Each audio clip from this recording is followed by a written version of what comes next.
All right, Alice, you're good to go. Okay, thanks again, Paul, and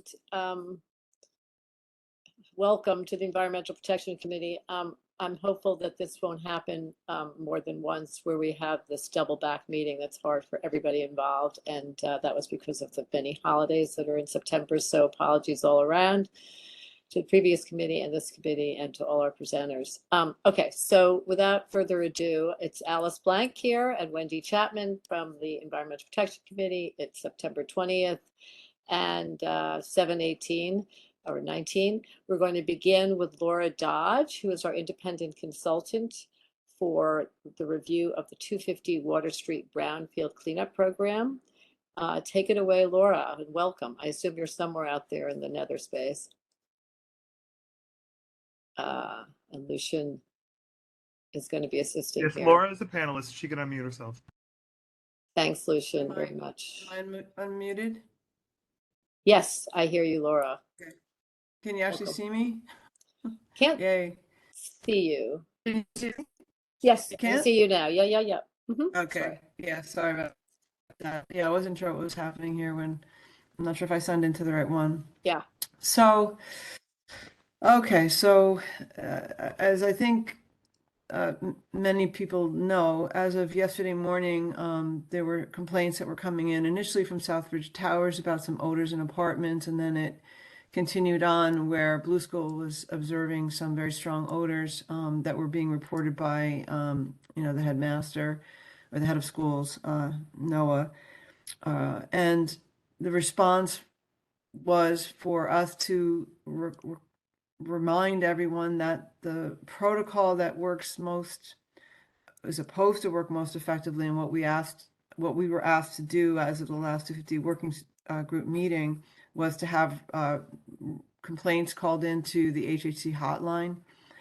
We advised to do that. There was also a call, I believe, to 311 in which the fire department responded.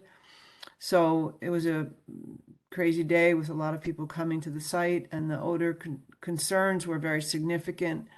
Apparently Blue School had some teachers complaining of headaches and nausea, and some children as well, some students. As the day went on, the response after the 250 Water Street hotline was called was, Langen was made aware that these odors were occurring. DEC was made aware, DOH, Howard Hughes, and Langen had confirmed immediately that there were no community air monitoring action levels with respect to volatile organic vapors, which would be what you'd expect to see if there was a petroleum-related air quality issue that was of potential adverse health risk, or that would be of concern above the action level that would then potentially trigger activity. None of that occurred on site, and they checked off site. There were no exceedances of the action level. Action level, again, is not a health risk-based level. It's a level at which they shut down the work and they perform best management practices to try to minimize the air quality issue. So there were no exceedances of the action level, but there were complaints of odor. So the response was to confirm on-site that there was nothing going on, confirm off-site there were no air quality issues, but then double down on the use of odor-suppressing foam in a very significant way. They were spraying not only exposed soils, but also the soil that was in the bucket of the excavator, trying to reduce the source of any potential odors. And these odors are what would be considered nuisance odors from the point of view that they're not above the air quality action level from a volatile organic perspective, but nonetheless, people are noticing them, and they can cause a reaction in people who are sensitized or have a sensitivity to them. Not everybody will respond the same way to what's considered a nuisance odor. And it's a real thing. It's not like it's not a real thing, but it's not above the action level and not recordable by the instrumentation, which is very sensitive. So the reason why we're picking these up is that the soils that are being excavated now are below the water table. Remember, they had to go deeper in that southeastern corner at the Pearl Street, Water Street intersection there in order to go down deeper to get the impacted material. So they had to initiate this dewatering system, which was put in place last week. and they finished that up, and they're pulling the water table down to expose these soils in order for them to be able to excavate them, so that they're not digging blindly below the water table and bringing up soil that's dripping with water. They're bringing up soil that's now been exposed so that it can be excavated. But this soil has been under the water table for decades. So what happens is these organics from the tank discharges years ago start to decay. And so they may not contain compounds that are going to be picked up on the instrumentation, in that they're not regulated compounds that we would normally attribute to any type of adverse air quality issue from a human health risk perspective, but they're nonetheless, strong. And it's decaying of those natural organics in the soils below the water table, and also some of the petroleum impacted material. So the reaction is to up the odor control mechanisms, which they did do. They added additional socks to the inside of the fence, those odor absorbing socks. But this was a process that was an iterative process from yesterday through yesterday into today. Because in response to the complaints, they needed to determine, number one, whether or not there was any issue with respect to the community air monitoring program, which they determined there was not, but then also determine what they can do to minimize the nuisance odor issue, because it is impacting, or was impacting, the operations in Blue School. Now, there may have been some other factors contributing to that, with respect to some other indoor air issues that may have been contributing to the net effect of this nuisance. And specifically, it was determined that there are air intakes that pull in exhausts from other locations that could be adding to it, but clearly I think this was related to the excavation. So over the course of the day yesterday, the environmental consultant for the Blue School, Tom Facillo, was actively involved in communicating the concerns to Langen, to the DEC, to the DOH. Howard Hughes, through the hotline, got the complaint. DEC was notified as well. DEC has an on-site and has had an on-site representative since the beginning of this phase of remediation.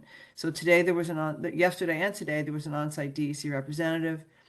He also went over, along with Langen, and checked out what was going on over at the Blue School, and this was done, I believe, today.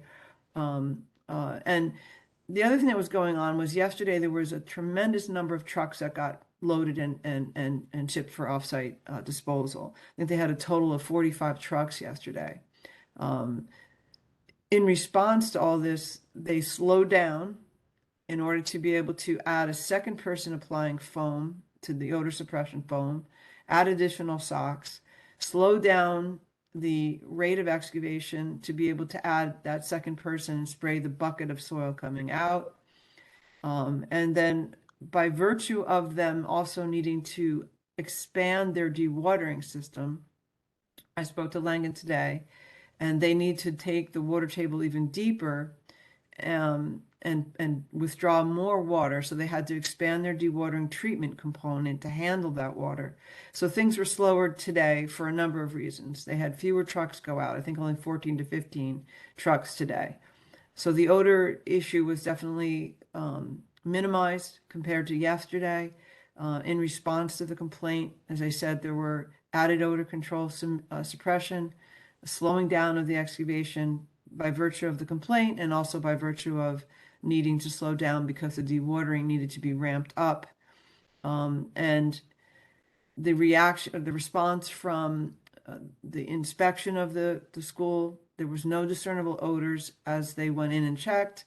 But this was after the fact, after the initial odors were reported, but it's still in response to the complaints. So in speaking to Paul today, I know one of the big questions that was raised, and I believe Emily from Senator Kavanaugh's office had sent an email out earlier asking, when is this phase of the remediation in terms of the petroleum impacted soil going to be over? And, Langen is, because of the need to do additional expansion of their dewatering system, they had to slow it down today. It'll be also slower tomorrow, with about 15 trucks going out tomorrow compared to similar to today. So that's compared to the 45 on Monday alone. But then they're going to ramp back up again Thursday and Friday. They'll have about 30 truckloads going out of the site, both Thursday and Friday.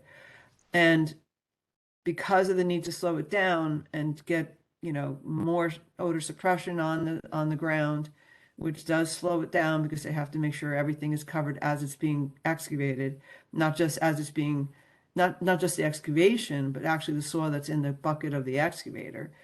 So they're doing that, and that slows things down. Chances are they won't be done until Monday or Tuesday. If there's a way for them to get done sooner than that, they're definitely attempting to do that, recognizing, that they want this phase of the work done. Clearly, everybody does.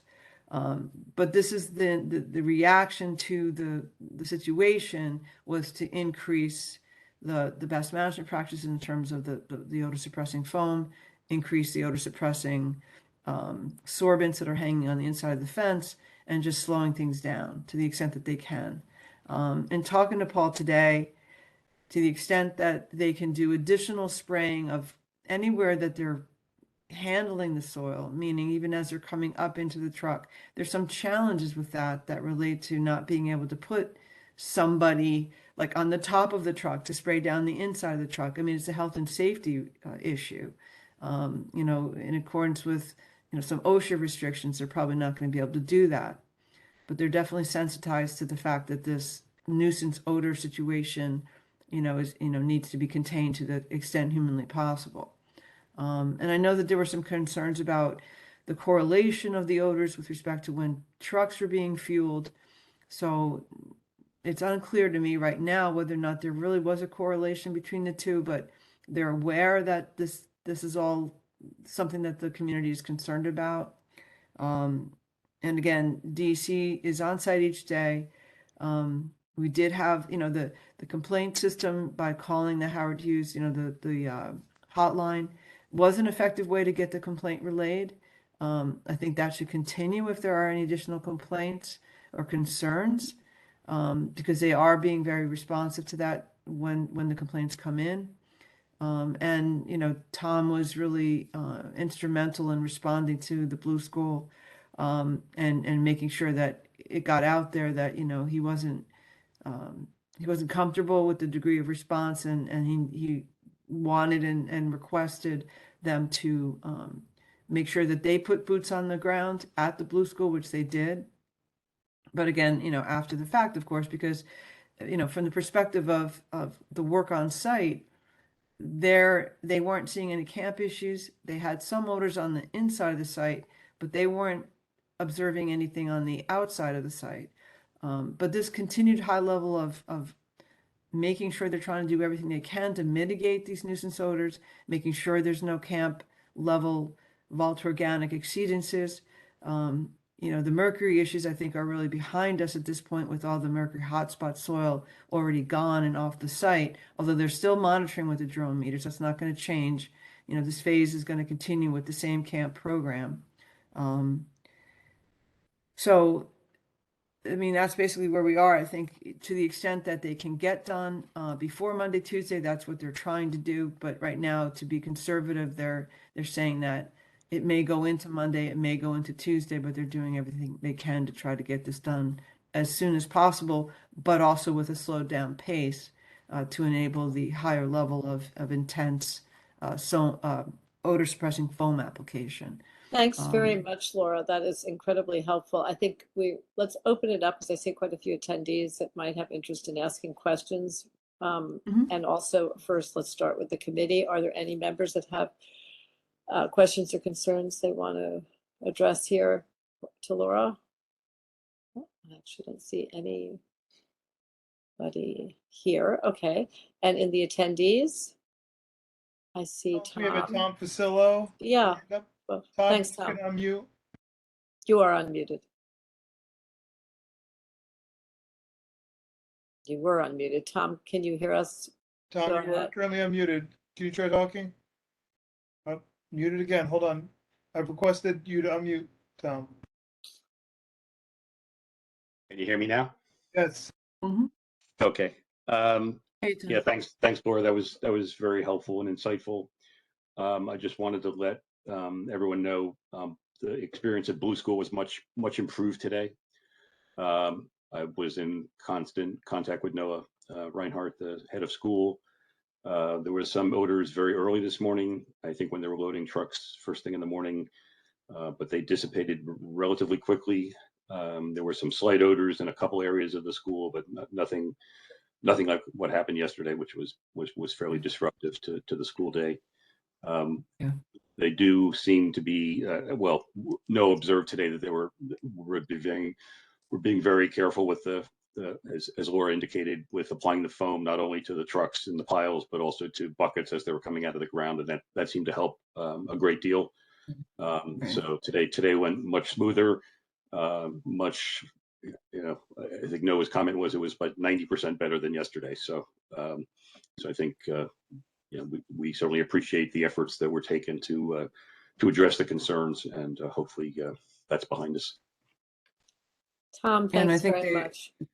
yeah, and to add to what Tom's saying, I mean, I think, they are slowing down to enable that higher level of foam application. So that may result in things just taking a little longer, but I think it's a necessity to ensure that this, the odors are kept under control. And again, see, these are those putrid, like, petroleum and organic matter decaying odors, which again may not have an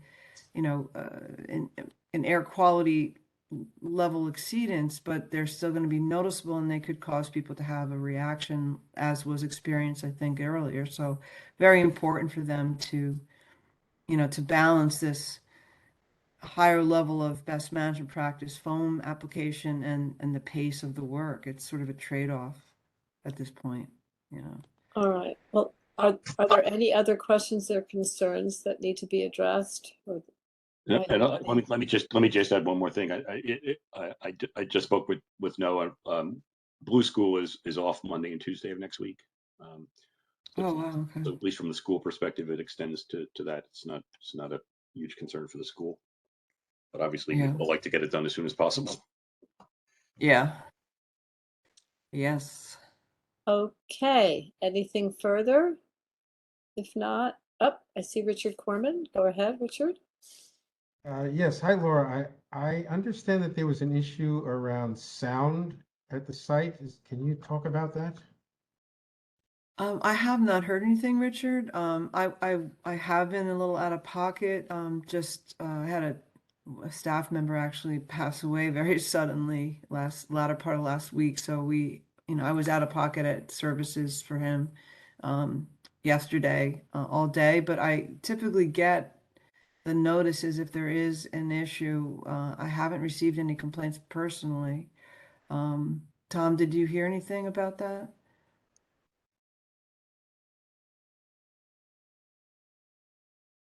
I don't know if Tom, Tom signed off already. Yeah, Tom would have to raise his hand again to be unmuted. Regarding the sound monitoring, Emily Lang did ask DEP about for an update on that at today's district service cabinet meeting, and it Right. appears that there really isn't much progress towards getting those up. Emily, if you wanted to expand on that, but it seems like we're not too much closer in getting those up and running at this point. But Tom, I'm going to request you to unmute in case you have anything else to add. Yeah, right. I mean, this was discussed at the last 250 Water Street Working Group meeting, where DEP indicated that there were issues with getting access to the noise monitor data, including one which is outside of Noah Reinhardt's office at Blue School. I have not heard any. They have been doing a pause in the work at drop off in the morning and afternoon pickup when the students are dismissed. So that has been, I think, very helpful in smoothing the school day and getting kids in and out of the school in a relatively quiet environment. So that's been helpful. I have not heard anything from Blue School that the noise levels are disruptive, like they were back in May when some of that asphalt pounding was happening. So it's just been the odor issue yesterday. I have not heard any other concerns from Blue School relative to noise, other Thanks. unhappiness about not being able to get access to the data that's being collected outside their windows. Right. And- Okay, Emily, I see Emily's Yep. on, Lucian, and thanks, Emily. Maybe you can wrap it up with last words on that. Hi, yeah. As Lucian said, yeah, they're basically having server issues. Like I think the NYU servers were down, so they aren't able to access any of the data. Although it sounds like they were able to see, DP was able to see the data before the servers went down, but now they can't access them. They did say that they've had staff on site for several days the past couple of weeks doing inspections. So they're going to send us the inspection reports, which I can circulate to the working group once we get those. That's great. Thanks very much.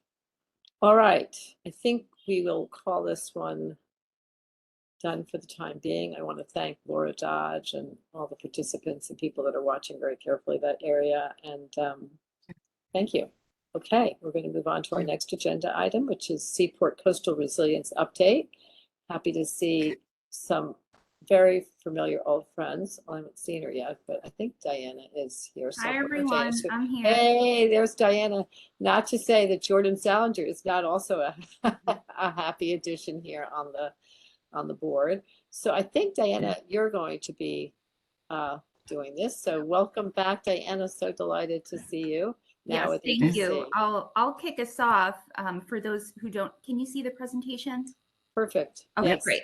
For those who don't know me, my name is Diana Sweetie. I'm an Assistant Vice President of Government and Community Relations for EDC. We're very happy to come back to the CB1 Environmental Protection Committee to continue discussing Seaport Coastal Resilience. This evening, in addition to myself, we have folks from the EDC Neighborhood Strategies and Capitals team and the Mayor's Office of Climate and Environmental Justice. So I'll hand it over to the team so they can kick us off. Great. Hi, everyone. Jordan Salinger, Mayor's Office of Climate and Environmental Justice.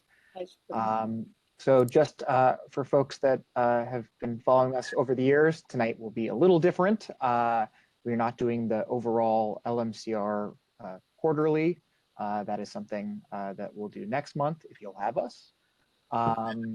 Tonight, I wanted to give a little bit more time to one project. It is the kind of earliest in terms of design of all the efforts. It's the Seaport Coastal Resilience Project. It was introduced to many of you last year with announcement of $110 million in city funding, later supplemented with 60 million additional for a total of 170. Don't want to bury the lead here tonight. I think one of the most important pieces of this, we were able to get $50 million in funding, additional funding for essentially a complete project now from Fema last month as part of their BRIC program, Building Resilient Infrastructure and Communities. It was one of 3 maximum awards across the country. And so we're very proud of the effort here and the work of a lot of folks at EDC and across the team to make that possible. But once again, we'll be doing a very quick presentation tonight as we are kind of early in that process, but wanted to bring some of the experts at EDC here in front of you all to take your questions. So with that, let's go to the next slide. So the basic question, why here, may not be a shock to you, and the reasons may be very clear. But this is something that was identified as part of the broader FIDI Seaport master planning process that many of you have been intimately aware of and involved in over the last couple of years. It is one of the most particularly low-lying areas in Lower Manhattan. Without action, essentially, if we were to do nothing here, we would see frequent flooding by the 2040s, monthly flooding by the 2050s, and daily flooding by the 2080s. So essentially kind of all functions of the neighborhood start to cease. Not just that risk of sea level rise, although kind of from a daily standpoint, that's where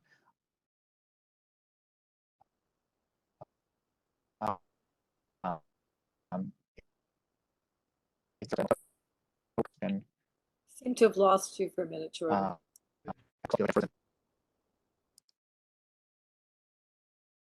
Jordan, can you pause for a second while we let your audio catch up to everyone here? Can you just say a couple words that means? See how it's coming through?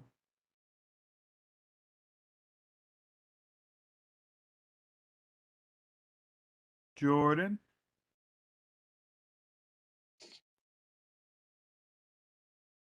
I think I'm back now. That was really scary. Okay. Sounds I was good. Sounds good. Thank feverishly you. texting Diana. Whew. I think we're all good. I was saying before that it's not just sea level rise; it's also risk that we expect to see from coastal storms, as well as extreme precipitation, which I know many of us are much more aware of post Ida. Number of extreme rain events this summer, and certainly something that we expect to see moving forward. Also worth noting here, just kind of from an elevation standpoint, South Street is lower than the edge, the kind of coastal edge. And so it's important for us to kind of think through some of those drainage concerns. When you build up the edge, it makes it more challenging for water to drain out. And so that's something that will be part of this effort as well. So let's go to the next slide.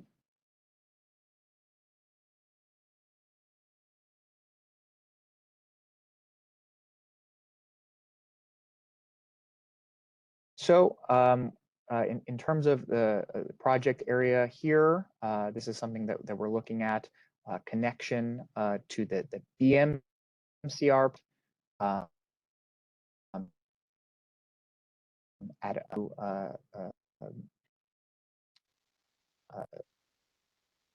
essentially. We've lost you again, Jordan, a little bit. I don't know if maybe turning your screen off would help.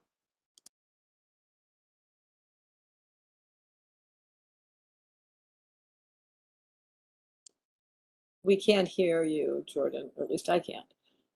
Lucian, any advice? I think turning the screen off is a good bit of advice in case it's a bandwidth issue. Yep. So I'll turn my screen off. Hopefully this is a little bit better. So I'm not sure where you guys lost me, but connecting to BMCR at the north, towards the south, Imagination Playground, John Street area, essentially the project area that we're looking at. In terms of elevation, looking at 3 to 5 feet. That would be consistent for many of you who are familiar with the battery project, essentially to address risks from sea level rise that we expect to see by the 2100s. As part of the grant process, I mentioned before, the BRIC grant process, we really focused on the additional co-benefits here, focusing on Esplanade improvements, ecological enhancements, something certainly that has come up in conversations with the community board, and green infrastructure where possible to address stormwater issues.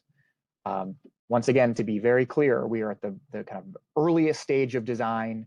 We beyond this certainly do not have a design yet, and so I just wanted to give folks an update of where we are in the process and our winning of this FEMA grant. If you go to the next page, you can see here in a little bit more detail how the money breaks down. There's that $170 million in city capital. There's $50 million from FEMA, that BRIC grant, as well as $8.8 million from Howard Hughes Corporation that goes specifically towards Waterfront, Esplanade, and public amenities.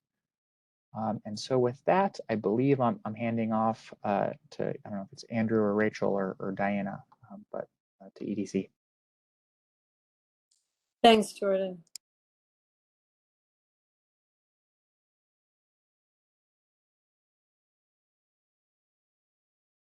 Okay, I'm Kathleen Chan. I'm actually going to be talking a little bit about the design process, which we are starting to put together an RFP, a request for proposal to go out to the consultants. One thing we're trying to do right now is to actually get the requirements from the BRIC and Fema requirements, from the federal requirements, so that we can include it into the RFP to ensure that we have a complete scope when we go out. So that's anticipated to happen within the next few weeks. And once we gather all that information, the RFP is complete. It will be going out to a public process for bidding on the consultants. And we're hoping that probably by the first half of next year, 2023, we'll have a team on board, and we will start to engage the community and to start to talk about what the design will be in light of this, with all the project that we've been talking about right now that Jordan has put forth. So that's the timeline as we know it currently. Okay, thank you. Is there another member next up?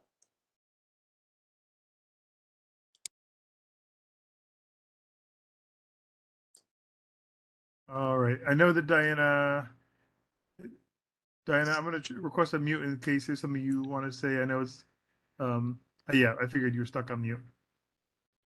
Let's see if, does that help you unmute if I request unmute? It doesn't. So yeah, if I believe that's all the presentation. I'm not sure if Diana had anything else, any other tricks up her sleeve. But once again, this is just wanted to get out in front of folks on this, and obviously we're very proud of being able to bring in new money from the federal government. I think this is the first award for a coastal project south of the Brooklyn Bridge. And so that's something that we're proud of, and obviously wanted to give you a little update here. But once again, we'll be going into a lot more detail for this group across all the other LMCR projects next month. Okay, thank you. Okay, so I think that presentation is over. So you're here for question and answer period. I see a bunch of hands up. I'm going to start with Wendy, our co-chair. Yeah, I just want to congratulate you on the extra 50 million. That's certainly really good news. But my question is still, like, is it enough money? I hope it is. What's the initial, I mean, I know you haven't designed everything yet. You have to find out what the parameters are, but do you feel like you have enough now? I'm really hoping so, of course, because there's so much more to build in Manhattan, but I'm just wondering how you're feeling about it. Like, are you feeling flush, or are you feeling like we're going to just eke it out? That's it. I can take this. Obviously, EDC can layer on top of this. We consider this a fully funded project. We know resiliency projects are expensive. We know that other projects have kind of ballooned in cost. But I think we know a lot more now. We have kind of a number of efforts across the city in construction, and so have a much better sense of the cost here. And certainly on the drainage side, which we all know kind of drives some of the cost escalations. That's something that we've really focused on. And so once again, I think we could have made a project work at $170 million. I think it would have been, I think your question would have been very valid if we hadn't won. But with the additional funding, we consider this a fully funded project. That's good. Okay, thanks. Sarah Cassell. Hi, it's Sarah Cassell and Justine Kuchar. We're both on the Battery Park City Committee, and we have a okay, so Sarah wants me to ask the question. concern. A concern, just to say, Jordan, first of all, Diana, it's great to see your face at the beginning of this meeting. So hello, you're missed and welcome. But the question is for Jordan, I think. So when you described the measures that are being put in place, and I'm really happy you're fully funded, will this protect the area in which you're trying to protect to a 100-year storm? And will it protect it to the levels of what the Battery Park City Authority is doing, which I believe, if I have it understanding straight, is 90% of the 100-year storm, is, if I'm saying that correctly? Very good question. This is a little bit different than that effort. To give you a sense, and I know we have some maps in the appendix that may be helpful for folks, because I know this is very complicated, and you know, you have kind of projects in different geographies built to a little bit different standards, but all, once again, as I've talked to many of you about, kind of all kind of similar rationale. This is not a project that is designed exclusively for that coastal storm event. This is, I would say, you could compare this to the battery project that will need to be designed in the future with a future surge project.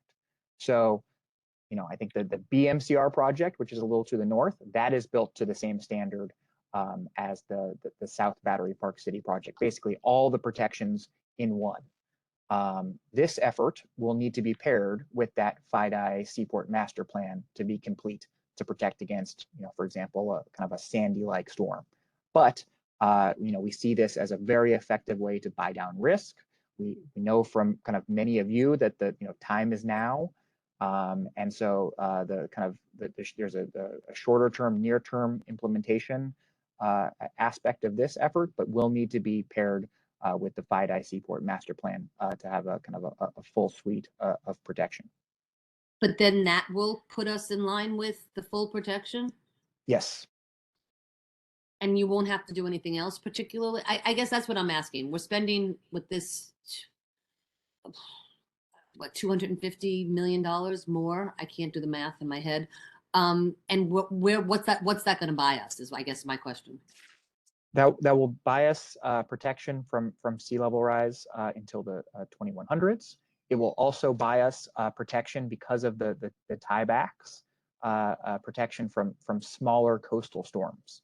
And so, is this the 100-year storm? Unlikely, but you know, I think as we get into design, it could be, you know, 15, 25, 20, 25-year kind of you know, a little bit more frequent, but still very severe storms. Thanks, Jordan. I appreciate it.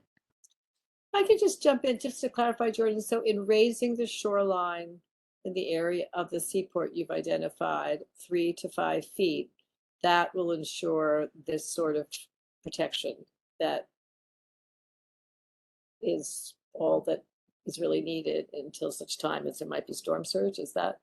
So it will need to be kind of raising the edge as well as those tiebacks. And so, you know, I think the tieback that is being considered on the northern side is actually a direct connection to the BMCR project, although that will be continued to be studied. And the tieback on the southern side looks at, I believe, the area around Imagination Playground, John Street area. But once again, you know, when we have a design firm on board, this is the first thing that they'll be working on. So I think we have a general sense now, the area that we want to protect, but we'll get you more details as we kind of onboard them and move design forward. Okay, thank you. Jeff Galloway.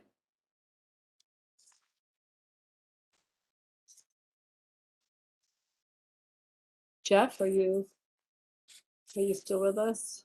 I think Jeff. Sorry, I was on mute. Sorry.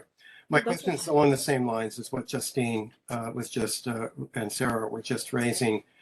I think it would be helpful for us to see how this project ties into the projects that will protect from storm surge. And I mean, after all, Sandy itself had water, you know, well above the height of my head in the Seaport area, and so I have some concern that just raising it 3 to 5 feet wouldn't even protect us from Sandy, much less the storms that are expected Exactly. in the future. And I'm wondering whether this is money well spent if all we are doing is protecting from the daily flooding from sea level rise without at the same time doing a bigger protection, because that bigger protection would also protect us from daily sea level rise along the lines of what is being accomplished on the west side. So maybe they fit all together in some way, but it looks a little odd to be spending 230 million or almost 240 million dollars on a project that might not even protect us from the next Sandy. Great question, and I'm not sure if we've lost Diana to the same freezing affliction that happened to me, but we do have a couple slides in the appendix which show some of the design flood elevations. I think it's if you actually go to the prior one first, you can see here the Seaport coastal resilience on the right side, and then the battery coastal resilience down below. As I mentioned, these are the two sea level rise focused projects. You go to the next slide, you can see kind of how everything is working together here. Once again, the kind of sea level rise projects in the dashed line, and then working in conjunction with all of the kind of coastal protection projects. So as I mentioned before, the BMCR project has kind of both in one, has the kind of sea level rise and surge, as does the Battery Park City projects. I think it's important to note that the Seaport project would need to work in conjunction with the financial district and Seaport Climate Resilience Master Plan, that kind of extension project that we've talked to many of you over the years. Noted that as a $5 to $7 billion project. And so it's critical for us. And certainly we've heard from this community board to kind of work with urgency and work with kind of what resources are available. As I mentioned before, that $50 million grant is the maximum award from the federal government. So this is truly, we're finding, this is a moment for us to move forward with a project that we think significantly reduces risk. I think it is a sea level rise project, but as I mentioned before, it builds up enough elevation to protect against large coastal storms. I think we can kind of dig into the numbers on Sandy, but a 25 kind of a large coastal storm and protect folks. Also worth noting that battery project that I mentioned before in the dash line there below would work in coordination with the South Battery Park City project, which provides the coastal protection, as well as that financial district and Seaport Climate Resilience Master Plan and the tieback needed for that effort. So I know this is a very complicated, and happy to, I understand all of that. Conceptually, the battery plan makes an awful lot more sense to me because it's, well, number one, there's high ground at Broadway to begin with. And as you mentioned, the Battery Park City plan provides the coastal storm protection in a storm that would allow Battery Park itself to flood. But and so you have the sea level rise protection sort of outside of the boundary of the protection of the major plans. But in the Seaport area, you have the sea level rise protection inside the boundary of the storm surge protection. And it just, maybe there's some design elements there that as a result of the sea level rise protection in the Seaport area, you don't have to do as much on that outside plan, but it does seem counterintuitive that you would put the lesser protection inside, on the landward side of the greater protection. It would seem to be redundant once the master plan is put in place. Jeff, that's a great point. I will say that that's the limits of this the graphic here. I think we haven't designed it yet But I think the point still holds. That we would have the sea level rise protection on the outside. But I think that's something that as the master plan moves forward and as the Seaport project moves forward and those teams are working together, it would the kind of same logic of the battery project would likely come to the front. There's a lot of hands up. I just want to make one, just interject that I think Jordan and all the folks that are here tonight, we actually have all of the sort of peninsula represented. I think we definitely are going to need a meeting where just this topic is discussed, and only this topic, which is how all of these things are in fact joining together and interfacing. And maybe it's just an hour at some meeting, but it would be really helpful. I'm not sure we're going to knock it off tonight, but this comes up a lot. You've heard from us about this a lot over the years, and I just think more of this is better. So I hope that I can impress upon you all to come back and have that as our topic, of sort of the connections and how this all is fitting together. Anyway, with that said, let's go with Rosa Chang. Thank you so much. And I'm starting my video now. Hi. So hi, Diana. Hi, Jordan. Nice to see you guys virtually. So I, for one, am actually super excited that you're working with urgency, because now that we are in 2022, so it's like literally 10 years from Hurricane Sandy, it's a little mind-boggling, frightening, and confusing that we haven't done anything yet to actually protect us 10 years later. There's nothing in place right now. We're working on a few things, which is wonderful and hopeful, but I do think that we need to continue to act with urgency on this matter. Absolutely, 100%, because whatever we do is going to prevent flooding and damage, death, destruction, everything else, as soon as we can get it in place. So I applaud the effort, and I'm thankful that we have the federal funding in place to be able to do that. Now, I had a couple of questions in relation to, because I understand this plan, and correct me if I'm wrong, as basically being a Band-Aid, a really, really expensive and important Band-Aid that's going to carry us through for like the 2 to 3 decades it'll take for us to actually get the final solution in place, right? So is it essentially the plan that's going to carry us through until the final plan gets built, which is the Financial District and Seaport Climate Resilience Master Plan? That was question number 1. Should I just go through them all once, or do you want to answer? Yeah, go for it and see if I can remember them all. But yeah, it sounds good. Okay, cool. Then the other thing was, is this going to be something that's an actual raising of the perimeter of the 3 to 5 feet, or are we talking about something like what you're doing with BMCR, which is more of the whole flip gate scenario?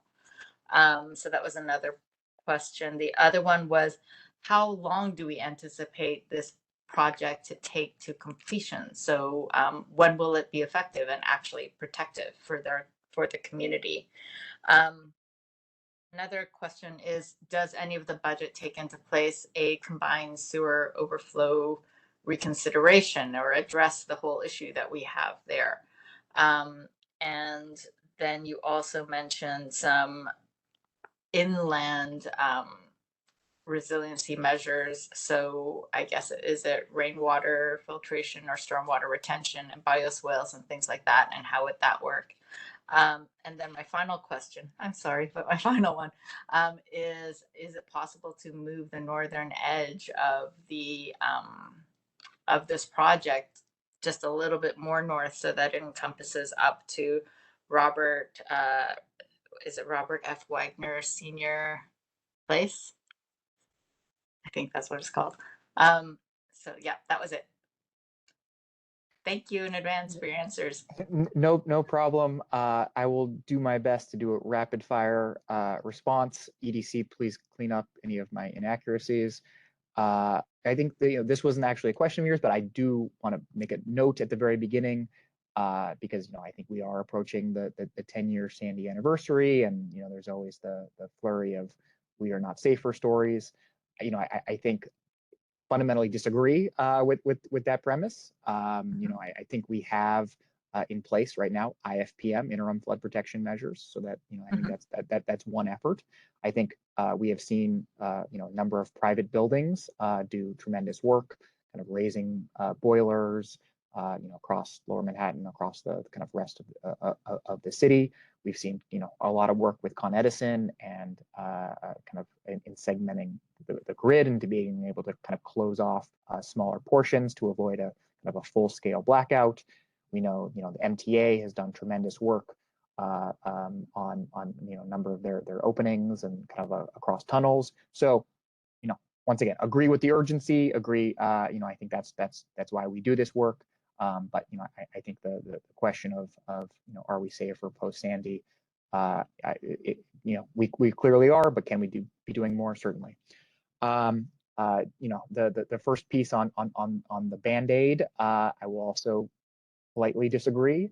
I think this is a tremendous opportunity for us to kind of buy down risk. We think it will work with the future FIDI Seaport master plan effort. And I think we all know this is a particularly vulnerable area. And so I think we want to move quickly and certainly don't see this as a Band-Aid. In terms of the kind of the protection and kind of the design itself, I think it's a bit early. I think we will look at all sorts of kind of different technologies. There's going to be some potential street crossings, and so flip-up gates and kind of other gates could be looked at.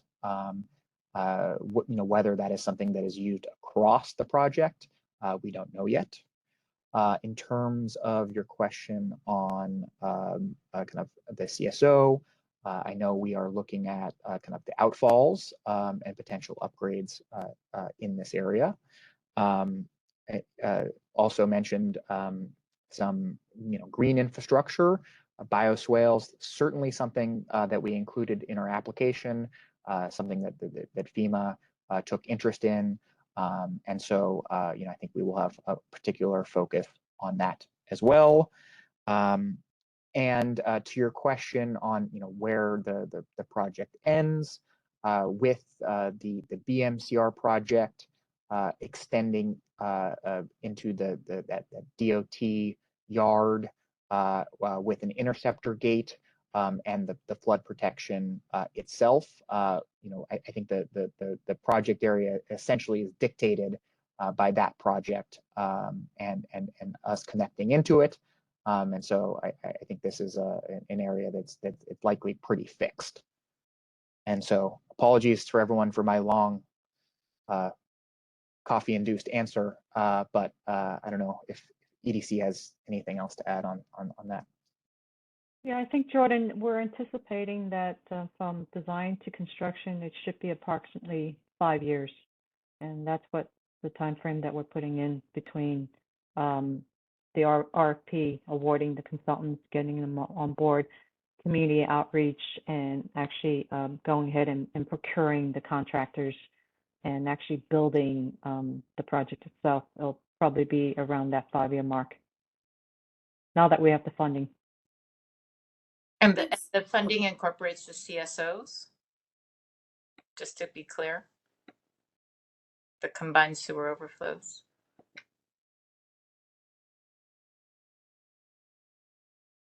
That was a question, sorry. Yeah, I don't have an answer for that, but we will take a look at that during the design phase.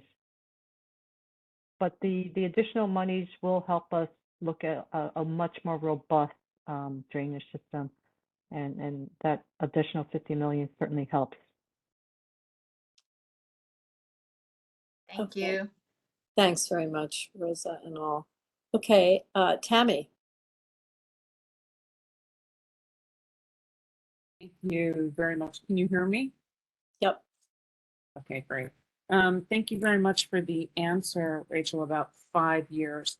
That is for the specific little small FIDI Seaport portion, rather.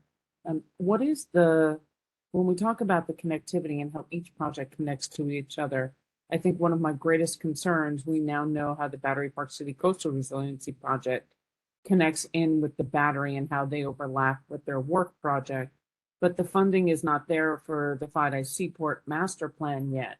And so there is a really strong probability from what you're saying, if it's 5 years to completion, right, that we will be left with a large section that is unfunded. Would that be a fair statement to make?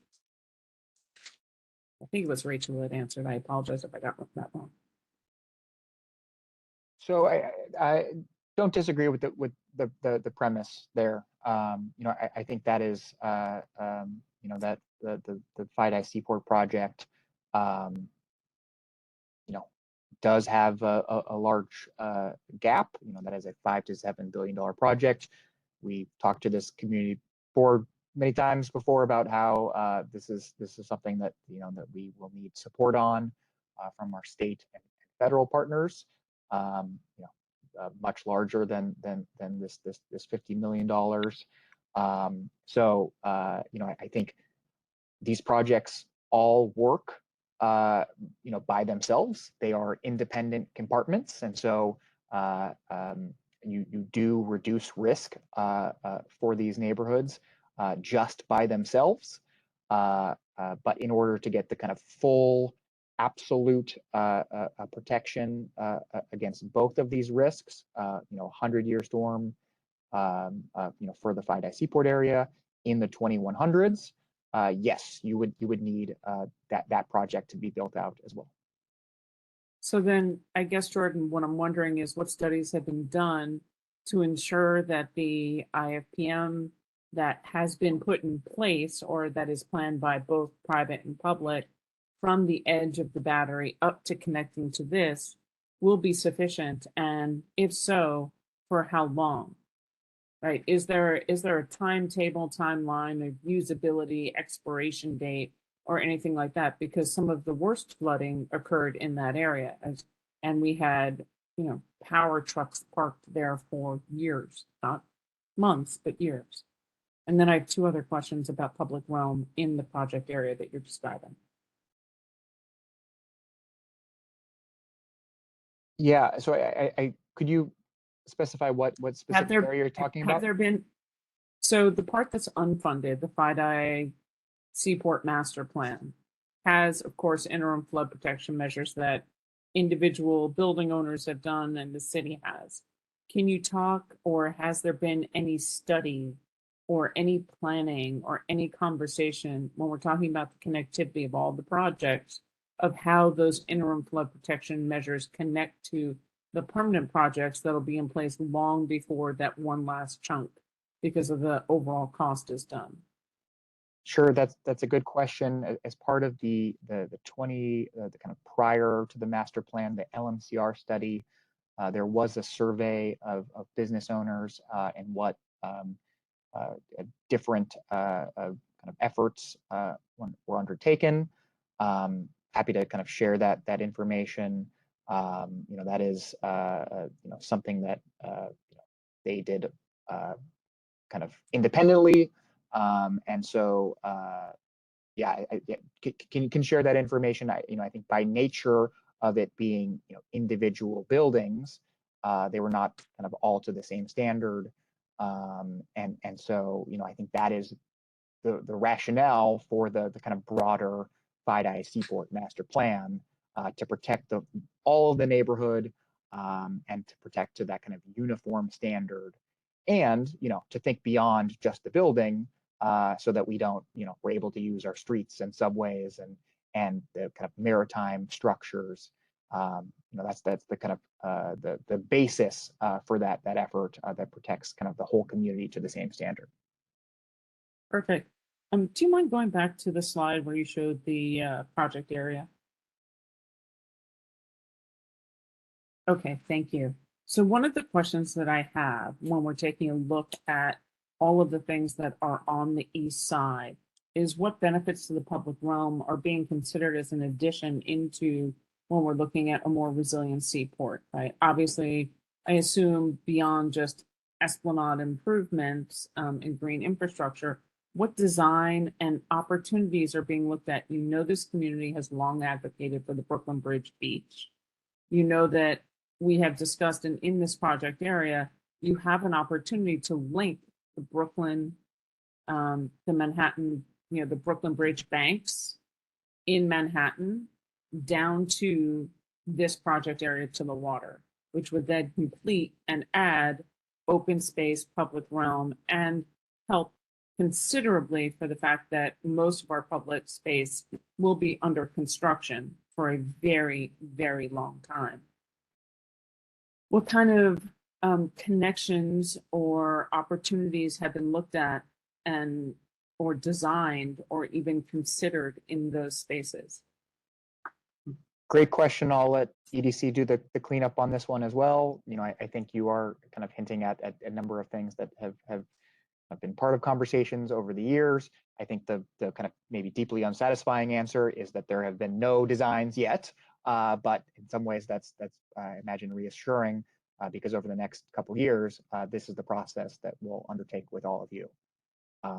Right, but you understand, Jordan, when you're talking alignment, one of the things about alignment is it does affect the public realm in terms of access to the water and integration.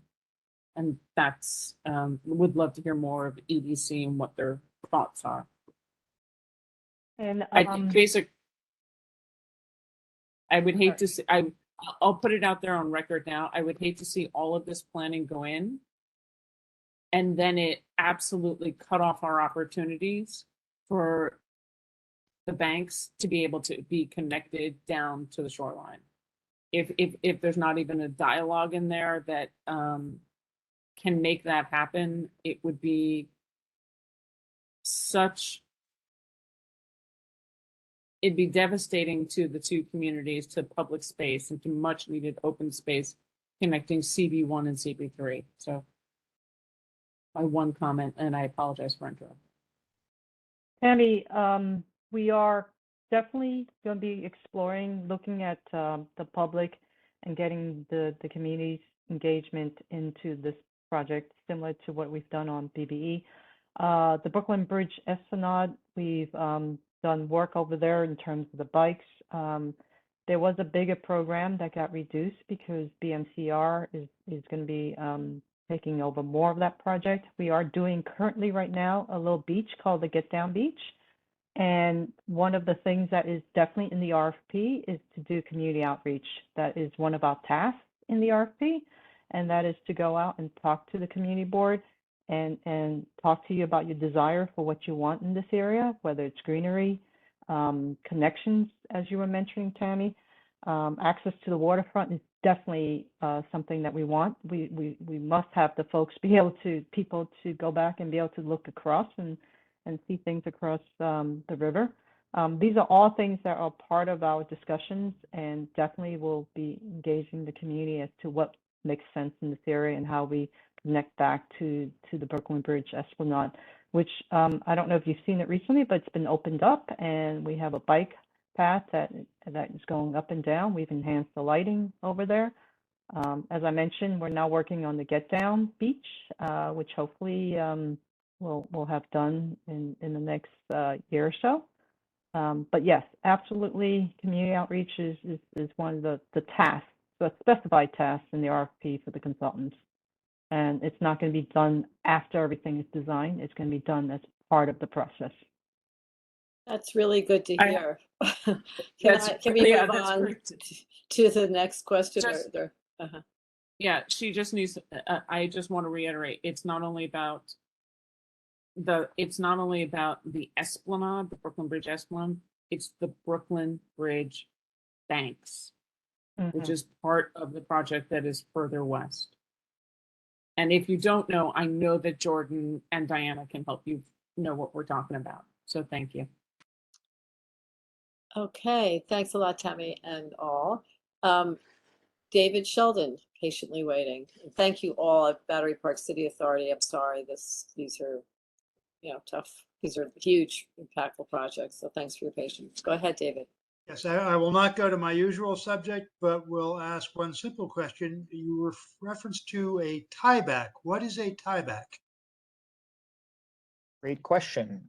So I think this is probably a perfect map to have up here. The kind of line that runs along the kind of water's edge, that is, edge protection, or kind of not the tieback, if you will. And that's the area that we've been talking about, doing some elevation on.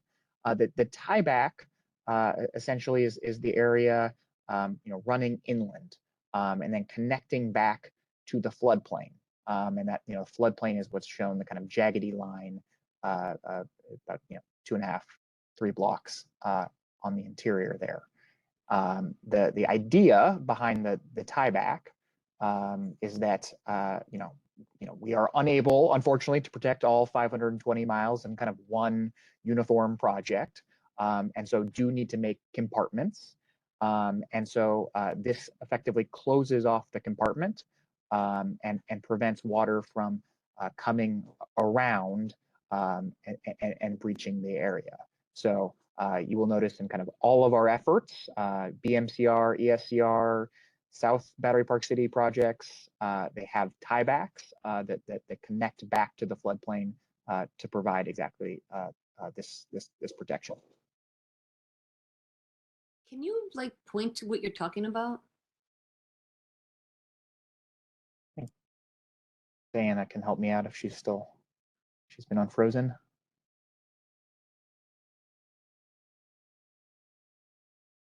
Justine, this is being pointed out now by the little Yeah. white hand. Did you see that? Yeah. I see that. Yeah. So the jaggedy line is the white line. Exactly. That's the floodplain. And the red and the green on one end and the red on the other end, where Diana's cursor is now, those are the tiebacks? Yeah, so in this map, it's actually that red color on the southern end, and then this, we're on the northern end, because we are connecting to the BMCR project. That is that blue line is the BMCR tieback. Got it. And that is a different project. Exactly. That's the project in CB3 that we are looking to break ground later this year. Thank you so much. Sorry, I jumped in with the question. No problem. Okay. Thanks. Paul Goldstein?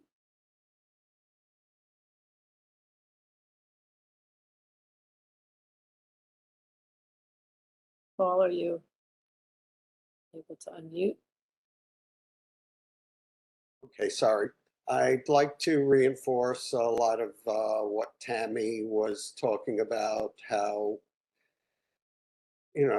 trying to do something about addressing the community's recreation space needs, whether Brooklyn Banks, the beach, the new market building site. These are all opportunities directly adjacent to this project. And I know you may not have the funds right now for them, but I'm sure this community board is going to come back to you asking for some of those improvements, and we already have been for some time, so it would be good to coordinate them together.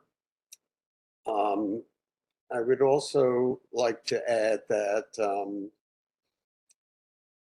and this is partially in response to what Jeff was saying earlier, that, I think we all support the Five Guys Seaport master plan. The problem with that is that it doesn't have any funding, and it may take, longer. It may take more years than some of us will even be alive. I don't mean to be so negative, but I think it's realistic to, if you can help an area like this that was really decimated during Sandy, with so many local businesses hit hard and forced out of business, and impacts on residents, and et cetera, et cetera. I think it's a good move to take care of this while we can. And one last thing is that I would also recommend that some of the community input and consultation take place before you actually designate, put out the RFP and designate a firm and they come up with initial plans. I think that's a mistake that the city does too often. They prepare a plan before the community even has a chance to offer any initial input. So I think we should work towards getting you some of that. I mean, we're talking about some of it right now, but it would probably be good if that was done before you had, a team online to just do whatever they thought they should do for this area. Okay, thank you. Thank you. I assume from Kathleen's comments earlier that indeed will be done. Paul's point well taken, that of course your RFP would be completed only after having true engagement with the community as to what they'd like to see there. Is that not correct? I thought I understood that. That's a question, sorry. Somebody wants to. Will the community have some robust engagement as to what they'd like to see as part of this plan prior to the RFP being put forth early next year or some point next year? The RFP is going to be very much also a technical RFP. There is a lot of data gathering. There's a lot of engineering analysis that needs to be done by the design firm. And so the RFP is very robust in addressing the project itself. And so it is being put together. And there is, as I mentioned before, a big section on the task for community engagement. And to begin the work, we really do need to get an engineering firm put together to actually do a lot of the analysis and studies first before we can even figure out exactly what the solutions are. So at what point do you see the community coming in terms of their engagement with the project? I think very early on, Alice, but we still need them to come in and do a lot of the research and really looking at all the issues. To do a project like this does require a lot of research. There's a lot of agency involvement as well. We have to look at EASs. We have to look at a lot of technical information that's involved with the DEC and with Fema and with the federal processes. And so there is a lot of stuff that needs to be done just even from purely a technical point of view before we even start to really, look at some of the nicer enhancements that we do want to do. So, but with that, we definitely will engage the community as we come up with what is the proposed solution, because it's not just about enhancements, it's about the solution and finding the best solution to protect the area. Yeah, I would just say that, you have a lot of very sophisticated folk in this community board, I'm proud to say, and who do not just simply look at sort of the aesthetic flourishes. And I think would be very helpful in gaining, real knowledge about infrastructural ideas and such. So I would really hope that we can be really part of this early and often. And I think it's been raised before that is not something that happens often enough in terms of community engagement that we're in at the ground level. And I'm very hopeful that this project would allow for more of that kind of engagement. I'm sure that would be a welcome change to things from the past. So I'm echoing Paul on that. Anyway, forgive me, Michael Kramer, you're next.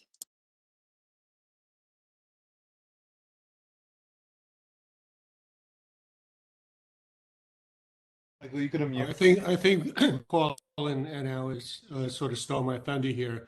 When the Seaport Coalition met with you back at the end of August, we made a specific ask that we'd like to see a draft of the RFP and have a chance to comment on it before it becomes final.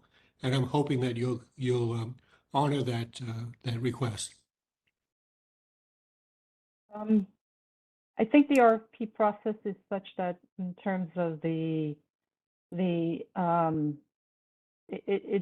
can't be put into the public realm for opinions, because it is a public process in terms of getting it out to the engineering firms, and so it needs to be kept sort of with the right protocol within our jurisdictional kind of protocols as to how the procurement process goes. We do have a procurement process that we need to abide by, and there are standards and procedures to ensure that process is kept fair and kept fair to the bidders. I think we would be willing to sign an NDA. I think it's something that I would have to bring back to EDC and really have a conversation with them. But for now, the way the procurement process works, there are very clear stipulations as to how that process works. I just want to, reiterate, it's important to be involved at the very beginning, and the way in which an RFP is shaped really influences the whole project, and also, allows for all of us to buy into the project. Mm-hmm. Yeah, it's a really good point, Michael. Yeah, I suspected that would be the answer on the RFP, but you raised a good point. Is it possible we could see the FEMA application that was won already, or that was granted, so that we could see what that consisted of? It might help to sort of know some of the parameters that are already identified and that are being paid for. I would reiterate that we sent a letter in support of FEMA funding. So it would be great to share the information for what we've already sent a letter that helped with the reward showing vast community support. Right, and the Seaport Coalition did the same thing. That was a question to someone. Can we receive a copy of the FEMA application? I don't know the answers to that, Alice. I would have to inquire within EDC to see if that's possible. Thanks Yes, very much. let us check on that for you if we're allowed to do it. I don't see why we wouldn't be able Right. to. All right, I'm gonna, there's one last person here that wants to speak also, and very patient, and thank you so much, Brittany Eretz. Hope you're still there, Brittany. Thank you. You can unmute now.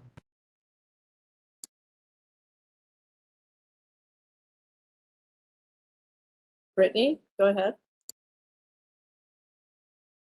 All right, Brittany, I'm gonna request to unmute again. Try now. You should be able to speak now, Brittany. You're unmuted. Brittany, your hand's up. Promote her to panelist so it's easier. And then you can always put her back down. Okay. Brittany, you should be able to unmute yourself now.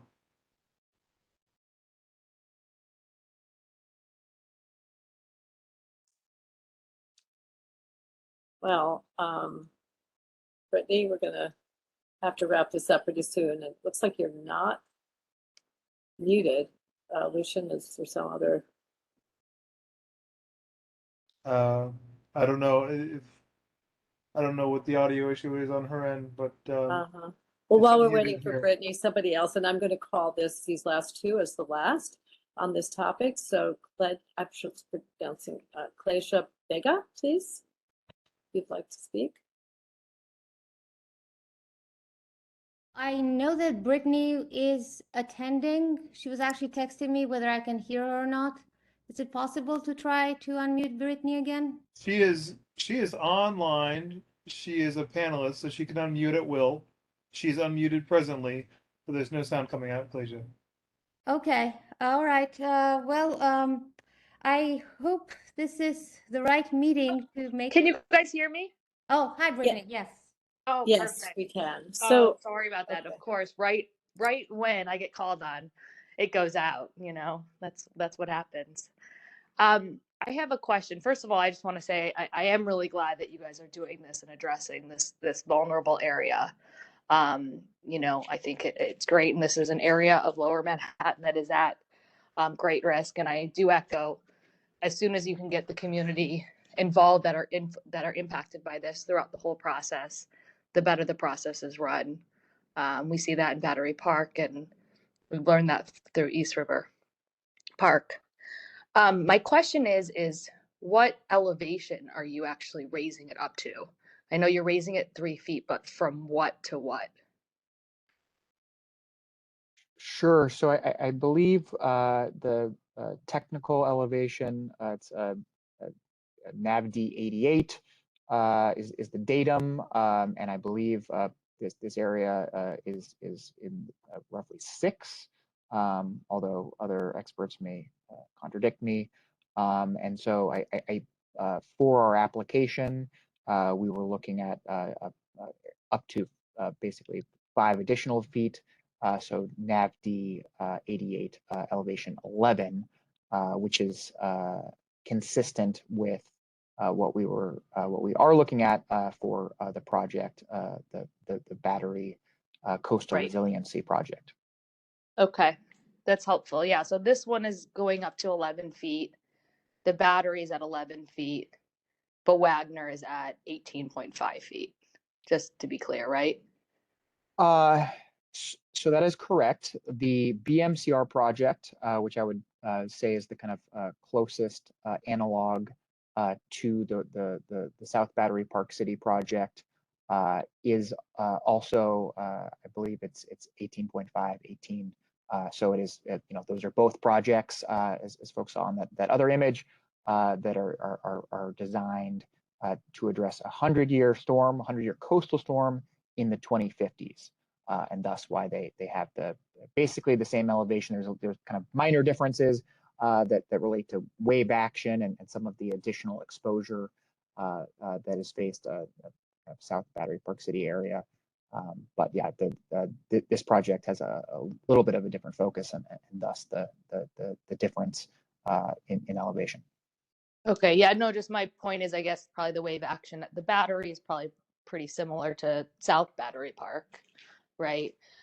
So we have 2 projects that are going to 18.5, 2 projects that are going to 11. Some, that aren't funded aren't going anywhere, and no plans to really do anything. So it just is very confusing on why one is selected for one place versus another.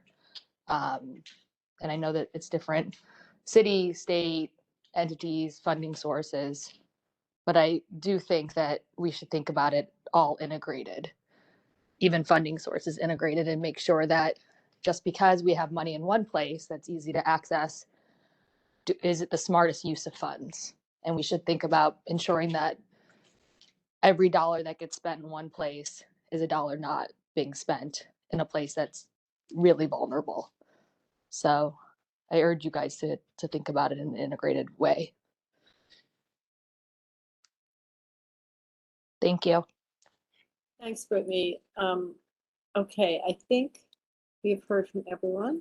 I really appreciate the presentation. Can we just ask when we will be getting additional update in terms of the RFP and other items here? Is there sort of some sense of the Sure. next So step? as mentioned before, I think the next step for the kind of broader LMCR quarterly, I believe we will be coming to you next month. And so some of the kind of outstanding questions, I think will be answered in advance of that, if not, yeah, at the meeting itself.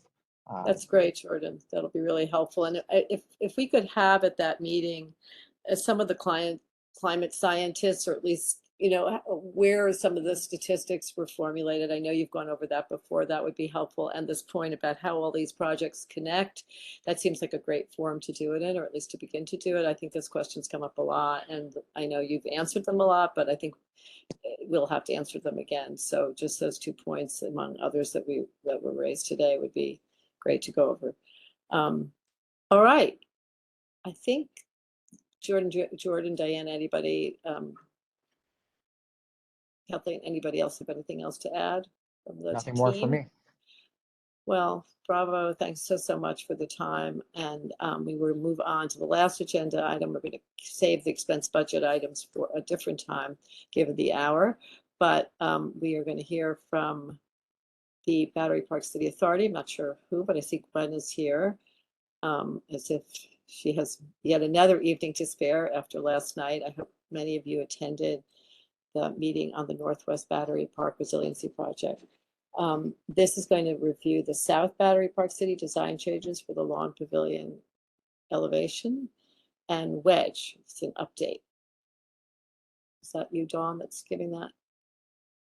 Welcome. When is your sound working? Okay, if not, then I will find, I suppose you've called in. Let me see if I can find that number.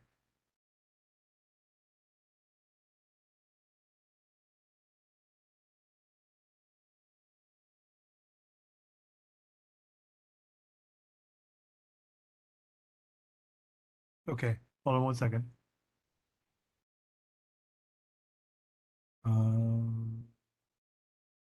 While we're waiting, I would ask everybody to look at the budget items for environmental protection and go ahead and maybe note what you think should be kept or no longer needed or added so that we can be ready to have that when Lucia needs it and have our input noted. But it's not going to, as I said, happen tonight, given what are we at, 8:45. I'm hoping we get out very soon. But this is an important agenda item. I'll put the link in for the budget site. I'd like for everyone to just poke at it, take a look. Other committees got a presentation, or you can email me if you're interested, but please watch the chat. And without further ado, I have Gwen, I think it's star six unmutes on the phone, but I've sent a request. There you go. Hello. Yes. Okay. Can you hear me? Yes. Hi. A little bit of technical difficulty this evening. That's par for the course, I guess. Hello, everyone. Again, Hi, Gwen. a lot of Welcome. long time no see. Thanks, Alice. And I know that you were interested in just kind of going through some of the things that may have been updated or changed since the last time we got together on the South. So I think there are just a few things that I don't imagine will take too terribly long. And we can start with the lawn change. If you advance, next slide. Next slide. Here's where we started out with the original design or the revised design for the project that we had moved forward with previously. And as you'll see on the slide and the notes, the existing Wagner Park lawn is 33,750 square feet. The previous design had significantly cut into that, and was that lawn was sized at about 17,250 square feet. Just reminding you that the reasoning for that is because of the need to change the elevation of the park and to create a means of accessing the higher level of the park, which took away some of the flat area. Also, we were attempting to retain the ornamental gardens in a similar fashion to the way that they appear today. And also we wanted to make sure that there was adequate space for universal access throughout the park.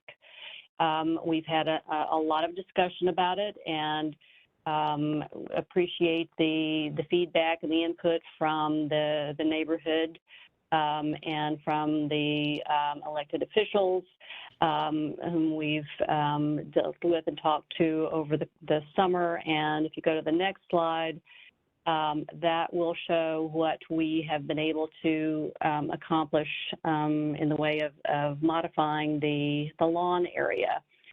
Next slide. So the current design, the newly revised design, increases the lawn space significantly. And we heard the level of importance that the neighborhood placed on having lawn space, open lawn space. And we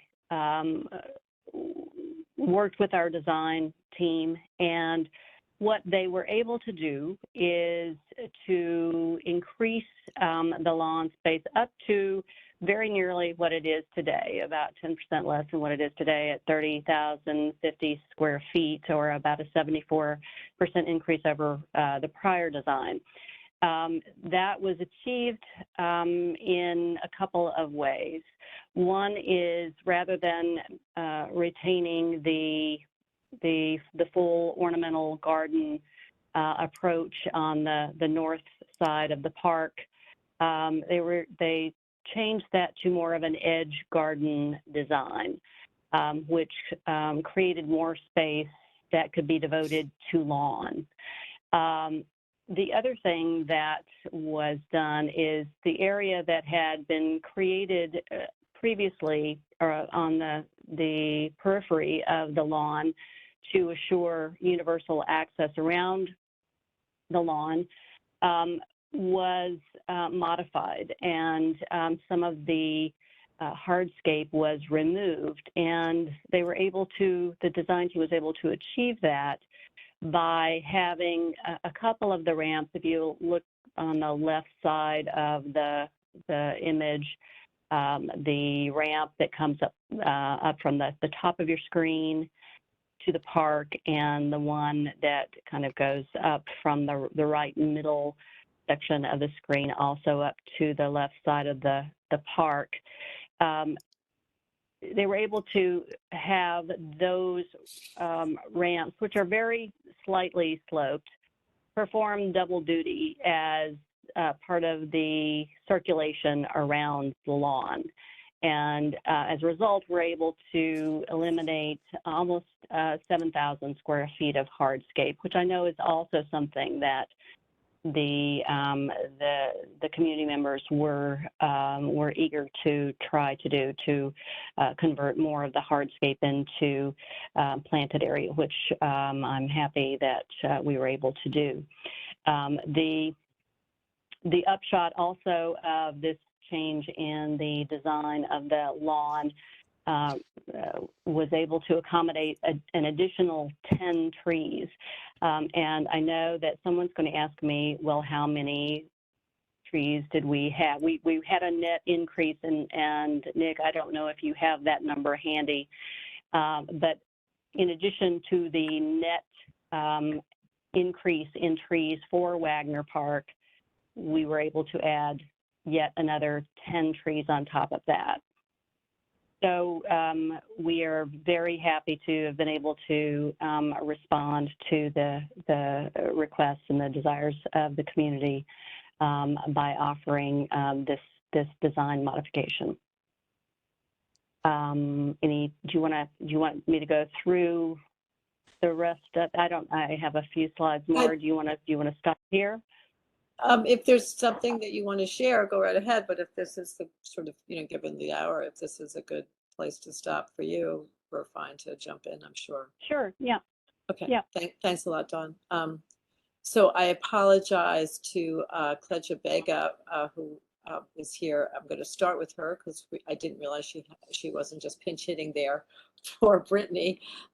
So go ahead, and I'm sorry if your question is no longer to be able to be answered by Jordan Saunders, but I have a feeling maybe we can record it and get the answer for you. Go ahead. Yeah. Hi, Alice. Yes, thank you for calling on me again. Just to introduce myself a little bit, my name is Cleida Bega. I am a scientist at Columbia. I've actually looked at all these models. I've looked at FEMA models. I looked at sea level rise models, and I've also heard what's being presented here. And one thing that jumps out right away is that different parts of this project, they have different elevations, they have different approaches, and they have very different design principles. And some of these principles are better and are actually aligned with the desires of the community, and some of them completely trample, never even ask the community. And actually, the battery has some great principles. Even the Northwest project, design, minimize impact, keep the trees, nature-based solutions, something that has come up in previous community board meetings as well. So my ask is, after listening to this meeting and the previous meetings, is to ask CB1 to pass a resolution which is aligned with all of their previous resolutions and call for better design principles, call for the South Battery Project to follow those principles, minimize impact, keep the trees, nature-based, don't destroy, save, and keep. And I would refer you to the other statement that I made in the other meeting. Our position is the same. Thousands of emails have been sent expressing the community's position there. Thank you. Thanks, Cleda. These are topics that are dear to our heart that we have certainly reviewed many, many times and certainly can review again. And I thank you. I think, do we have other questions on this? Sarah Cassell. Hi, Sarah and Justine, and I think I'm going to ask my question for Please Sarah, do. whatever, Yes. but thank you. So I guess my question is, and I think I just got confused as you were talking, Gwen. So we're going from when you say the Wagner Lawn today is 33,750 square feet, right? You mean the lawn that's in front of Gigino's plus the other two lawns, the one like the two lawns to the north and the one little lawn. Is there even one lawn to the south? You mean all together, correct? Yes, yes, all of Okay, them together. that square in front of Gigino's is not that big. Okay, step one. Question two is, so even though we had talked a lot about, and I hear what Collegia's saying, I know what Brittany's saying, we want a lot of green space, we want a lot of grass, and this is definitely more grass in response to them. The community also did say we really liked those quiet spaces, so now we don't have any more. The ornamental gardens are gone, right? The fish pond is gone, the ornamental gardens are gone because there's just no room because we've accommodated the request for more green grass. Is that correct? That's correct. We had originally tried to strike more of a balance between the gardens and the lawn, and we're retaining the gardens and a very nice edge garden space along the north side of the lawn. But it was made clear to us that the priority was for lawn space that was available for use or play or relaxation or whatever the purpose might be. And so the approach to provide that required the reduction of the area that was previously devoted to the gardens. I get that. The loudest voice has won. What is that little circle thing? Okay, so I think that must be the Jewish Heritage Museum of Jewish Heritage at the top, and then there's this like this circle with the little circle inside. It looks like a lemon to me. What is that? I believe that is an area for one of the art pieces. Got it. Okay. Yeah, I just couldn't figure out what it was. Okay, thank you so much. I know it's late. Talk about the trees in the Thank middle. you. What was your question, Sarah? Go ahead. The Sorry. trees in the middle. Looking at the picture, it appears that there are trees in the middle of the grass. Is that accurate? Or again, the objective was to provide open lawn space, but also there was a great deal of preference expressed for shaded areas. So the objective was to try to include trees on the edges while providing an open obstructed space in the middle. That I understand that. I'm the curious. trees. I'm sorry. What? Currently, Wagner Park is home to many performances of many kinds. Is there an area that you believe is large enough to accommodate what has happened previously?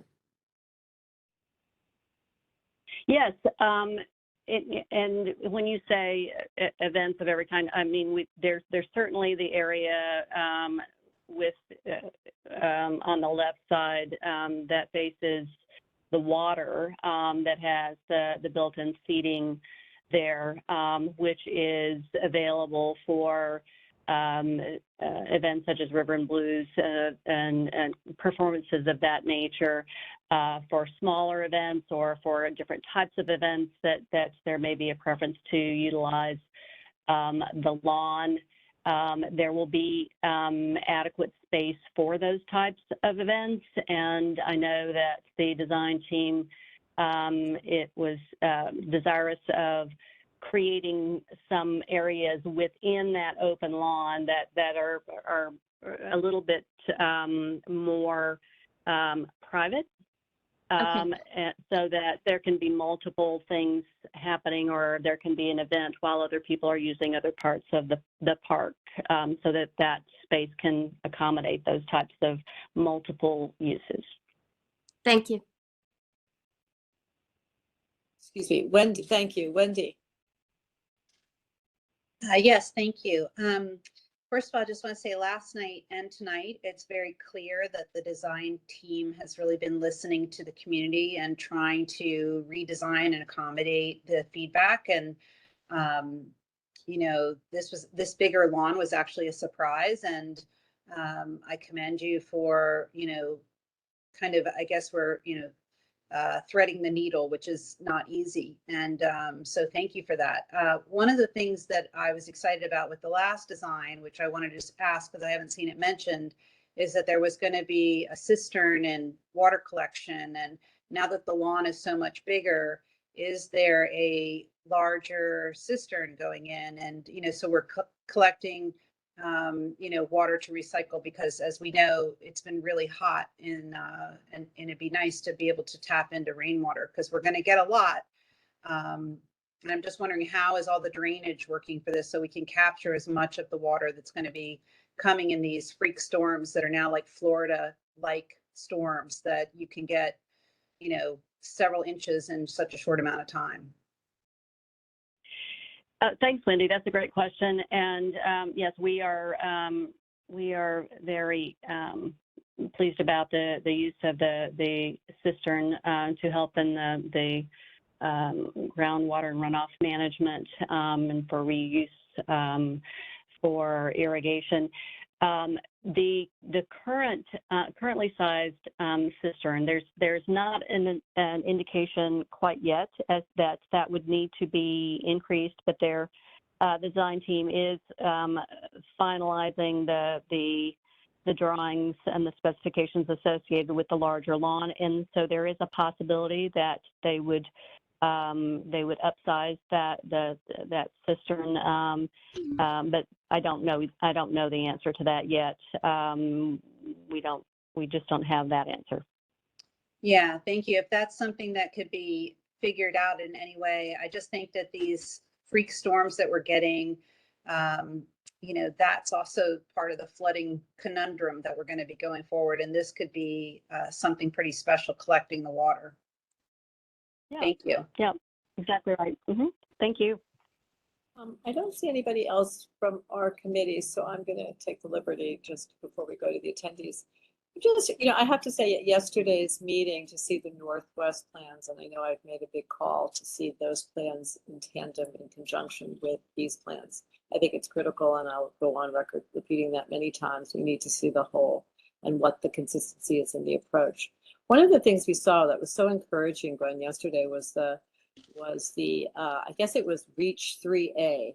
and there was a plan that was Rockefeller Park, basically being left as is with sort of a berm situation going on its eastern end.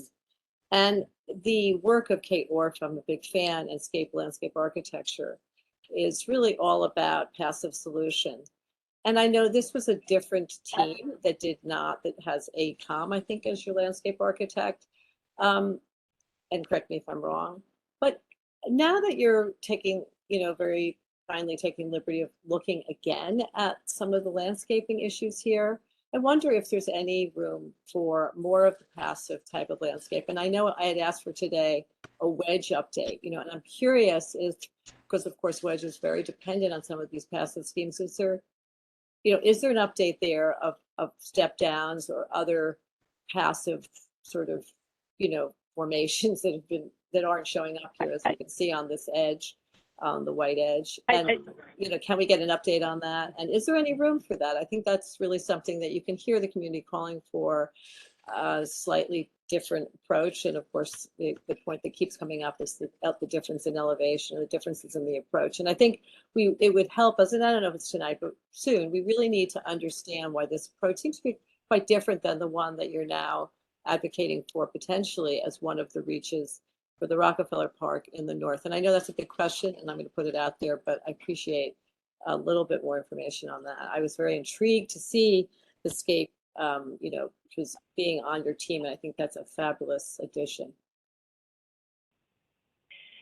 We're very happy with the team, and just to kind of touch on your points and your questions.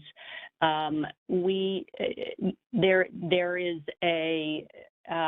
are very different conditions that exist in the South Battery Park City project and at Wagner Park than exist in the Rockefeller Park area, which give us some additional options there that don't exist with Wagner Park, in terms of primarily the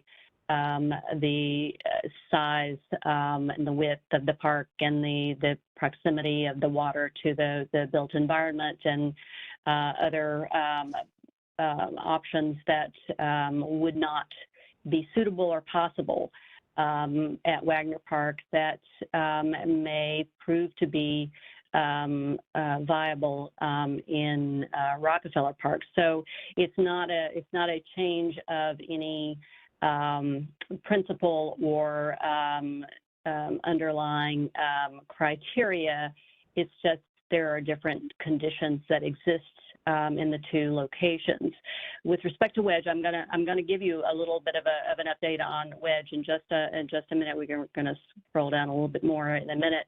But if you look at the bottom of this image where the Pier A inlet is, we did achieve, and I grant you it's not the closed-up view, and I did not include that image in this presentation deck, but that area along the north edge of the Pier A inlet does provide a way for pedestrians to access the water in a closer way. It's not a get down directly to the water.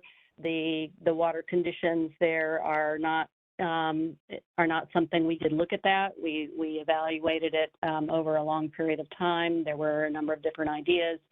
It was ultimately concluded not to be a suitable location for people to be able to actually get down to the water. However, the little walkout area to the left side of the inlet is it is a walkout area, a viewing area that is open so that you can see the water underneath, and you can also have the opportunity of seeing, looking out to the harbor. But also, we're creating a new a marine biological edge along the Pier A inlet there. that will be visible from that walkout area. So we have provided not a huge get down or touch point for the water, but we've certainly made a great effort to do something meaningful in that regard. You know, yeah, go ahead. Sorry. Go ahead. No, I just was going to No, say, and I was just going to recommend that if we could, maybe even as early as next month, have AECOM come in, have their landscape architects come in and just review with the actual architectural, construction plans, which I assume you have, is given there's this wonderful opportunity both to see wonderful new plans potentially afoot and then kind of review these more of these older ones. It just seems like we don't want to get it wrong, and we want to try to employ every possible, intelligent and thoughtful and community happy making decisions as much as we can, understanding a lot of the history here. And I just wonder if that might help, and to have the actual landscape architects describe a little of this, describe the differences between the Rockefeller and Wagner, so we all are on the same page and understanding why the decisions were made. I think that would be helpful to everyone. So I don't know if that could be done, and also just to have a little, to understand what is wedge and have you met the requirements? And I think that landscape group would be helpful. So I mean, like the AECOM group, and I've forgotten their names. I think that was an AECOM landscape architect that was hired for this part. So anyway, that's just a thought, and I will now hope that could be maybe arranged. And in the meantime, I will ask the next. There's 4 attendees, so let me open it up. Lucy Kuhn. Yeah, just so that you're aware, I've got a few more slides that include the wedge scorecard. Oh, excellent! I didn't realize that. Thank you. I thought we were just pausing for a moment to talk about this, but there's another area of some change that I wanted to point out. If you could go to the next slide.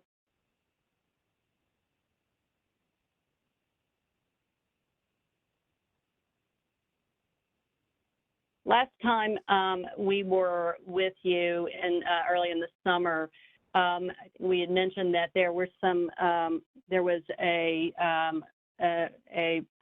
modification that we were looking to make at First Place. We had encountered in the design process for First Place. If you look at this, if I can kind of explain what you're looking at the Museum of Jewish Heritage, the building with the that's grayed out at the bottom, and then First Place right above that. At the left end of that is where the endpoint for the project is. So the original intention was to bring a slip-up gate across the end of First Place, and then a fixed wall along below the southern edge of the residential building. What we found is that there are 2 Con Ed vaults there that had some non-conforming access conditions that Con Ed wanted to have corrected, so that they could have free access to bring their trucks in and access those vaults. And this particular design did not accommodate that. So we spent a great deal of time working with Con Ed and over the last couple of months on arriving at an alternate way of addressing this particular location. So if you go to the next slide, I can explain that. Because they needed a direct access to the vaults, they determined that the planters on the northern edge of First Place could not remain. And so the solution that the design team arrived at, and which was ultimately agreed to by Con Ed, is to remove the existing planters, but to add movable planters. So they can be rolled or are slid out of the way to allow for direct access by Con Ed trucks. So that change has been incorporated into the overall design, but just wanted to point that out to you since it is a difference since the last time you saw the project. Okay, why don't we make sure we've completed the whole review? So is there Okay. the Yes, wedge you wanted to and show? yeah, so if you go to the next slide, I'll give you a little update on where we are with the wedge certification. Now the wedge is the waterfront. Can you, I'm sorry to edge. interrupt, Gwen, can you just show a plan showing the actual places on a site plan rather than the scorecard? Because that's sort of meaningless to most people, including, unless you really pour over it. Do you have a site plan you can just point to things that are being done that are considered wedge friendly? I don't. And if that's something that you want to be able to cross-reference the particular element that's being scored with where that exists, that will require a little bit more in the way of work to try to match that up so that it's in a presentable form. Go ahead. No, I wanted just to say, to be clear, for many years, we've advocated for passive solutions to the edge condition in the park and in all parks. And we signed on as a board to wedge, which is the waterfront edge design guidelines by the Waterfront Alliance. And I'm sorry that I didn't say what that was before. And so we simply want to know if this is claimed wedge. That's kind of a great thing. How is the edge being treated along the waterfront at Wagner Park? So that's really the question. So I think, looks like to me, maybe we go over that at a subsequent meeting, if that's, because I don't think I think that the primary point that we wanted to be able to provide information to the committee on this evening is that I think there were questions about how are we faring on the kind of the wedge scoring, and just to share that the preliminary wedge scorecard requires 115 points for certification. We have 107.5 that are virtual certainty at this point, with another possible additional points of 27. So we are in a very strong position for achieving the certification. The 100, we only need another 7.5 points for out of the total of 27 to achieve certification, and it will be reevaluated once we submit the new design for the expanded lawn, which is expected to only strengthen our position vis-a-vis the points needed for certification. So I don't know if it would help to go through the categories, if you want to go through the categories, or if you just want to defer this. Given the hour, Gwen, I'm going to say no, as much as I appreciate you bringing them with you. And I think we should have that at a subsequent meeting, and perhaps maybe even something that we can summarize and then put forth publicly, whenever you're comfortable with it. What's very encouraging here is to see that this is still a project in play, that things can happen and are still happening and can change. And I think that's a good thing. And I think that, as much as we're all eager to see resiliency along our coastal waterfronts, this kind of change is really critical. So thank you for having brought that along. I'm going to just I see other people from our committee raising their hand, but I think I'm going to have a little bit of the community speak up too. So let's have Lucy Kuhn.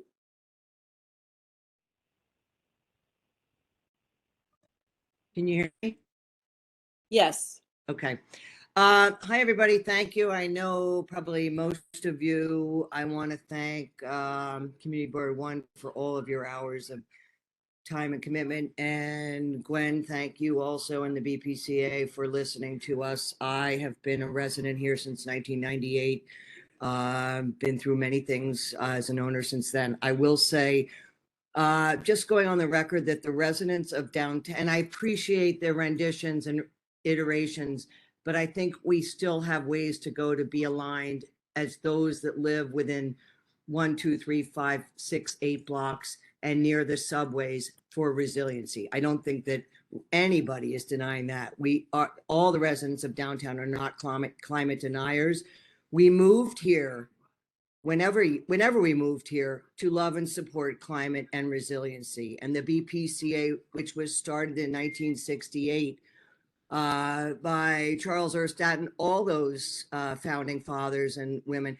I wish they were here to speak up about all the efforts they made back then to make it resilient, because I think there is a legacy of that still exists, and there is an effort to have it be, just forgotten or changed or rewritten or whatever. And I guess my question is, my ask is, I know people feel that the trees may not be resilient. 30-year-old trees, we've seen them destroyed. We've seen them, obviously they've weathered along the esplanade, but the silver lindens have endured for many, many, many floods. And I think that to remove those, to have saplings wherever it is in any part of Manhattan, is just a short-sighted thing. It's not as long.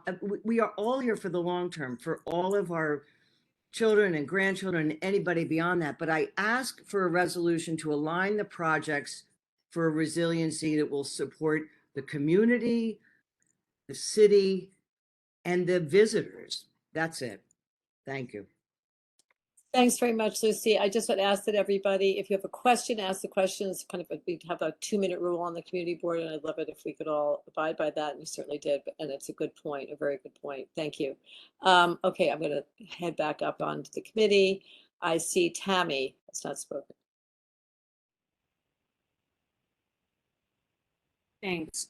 Gwen, since we're looking at minor adjustments going around the Museum of Jewish Heritage, and you're doing portable and movable planters, we are losing some of the garden space that was actually on par with a priority for those who don't use active lawn space, some of our older community and younger community who do like things like the ponds on the side and the beautiful gardens. You know, this is something I've asked before, and the question is, with the building of the size and scope of what we're looking at, how about taking that area that's down by the backside of the museum near the water, that's currently going to be slated to be used as a compost heap, and turn that into a new garden area that has some kind of appeal for the public versus the compost area?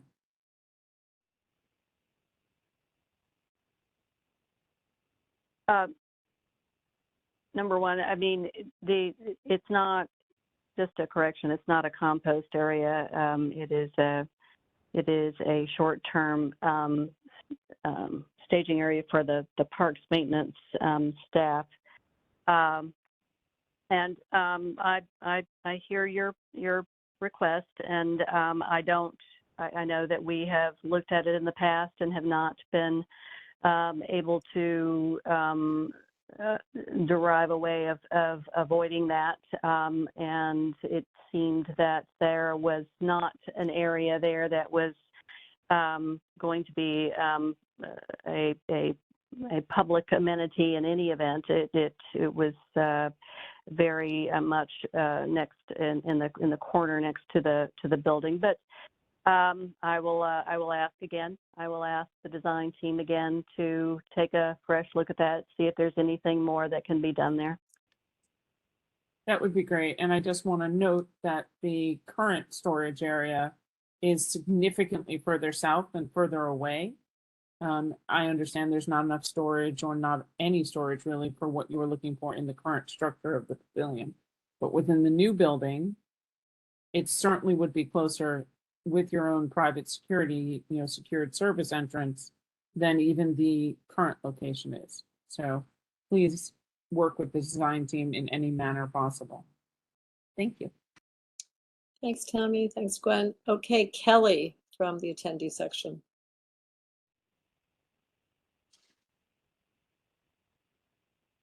Kelly?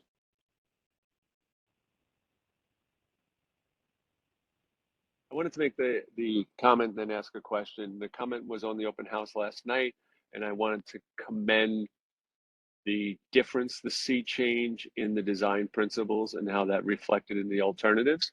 I know it's early in the design, but I think at least the design principles with the new team reflect what many in the community and the community board have been pushing for since the inception of the project. Designs that both protect from climate change, but also preserve as much as possible and a minimal impact to the projects, to the parks, and protect and preserve them, as well as keep them as operational as possible throughout the designs. But I wanted to echo, my ask is that I echo what Alice asked for, was those design principles and possibly even the same team. Given the fact that we haven't started construction yet, why don't we take a little time and get them to look at the Wagner project and through the lens of, can we do this with a minimal impact, following those design principles and protecting as much of that park as possible, as opposed to, and I think the win there is you will have a project entirely that the community embraces and fully supports. So that's my ask. I commend Alice and the community board for getting us this far, and the authority for consideration of what the community voices have been calling for. So thank you. Thanks, Kelly. Yep, good points. Okay, back up here to Wendy. Sorry, my hand was still raised, but I didn't mean to. Thank you. Okay, thanks, Wendy. Sarah, do you have an additional question, or is that another? We do. Sorry. Could ahead. we go back to the slide before this, which showed the north part of it by the Jewish Heritage Museum on the north side? Because my question was just kind of specific to those, I'm going to call them weeping willow trees. They may have been the trees that Lucy Kuhn was referring to, but the weeping willows. And I was wondering if those had to be moved, or if, I suppose, moved, they're so old now, I think it will kill them. But can they be preserved or not? That was the question. That's it. Unfortunately, they can't be. We have, in addition to the construction area and the impact of the construction, they're too close, the roots are too close to where the flood barrier would be, and there has to be a buffer zone that's free of tree roots there. That is so sad. And there's really nothing that can be done there, huh? Gosh. Is it possible Unfortunately not. to save the one furthest on the furthest away from the building, since it's going to be hugging the building? The ones that are on the other side of the walkway will remain. Well, I think that's the thing. That's what I'm talking about, I think. Yeah, because the original design, I think that where the statue of the Cabrini statue, that right there, I thought that you said before that those trees, that's when it starts the elevation up, and that they would remain. Yeah, I think right. Yes.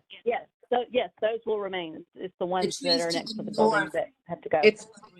It's the ones that are south that won't remain. Now I got to go back and look at it. It's the ones next to the building. So if the roots are touching the building, is what you're saying? Right, or within the vicinity of where the wall would be. Yeah. Because no, that makes sense, because the weeping willow things that I'm talking about are removed from the building. I think there's a walkway between them and the building, actually, a path. Yeah, the ones that are on the opposite side of the walkway won't be removed. But the ones on the north side will stay. Yeah, that's what she's saying. North will stay, south touching the building will Yeah. stay. Thank you, Gwen. Sorry. Okay, thanks.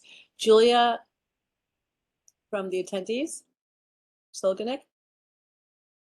Welcome.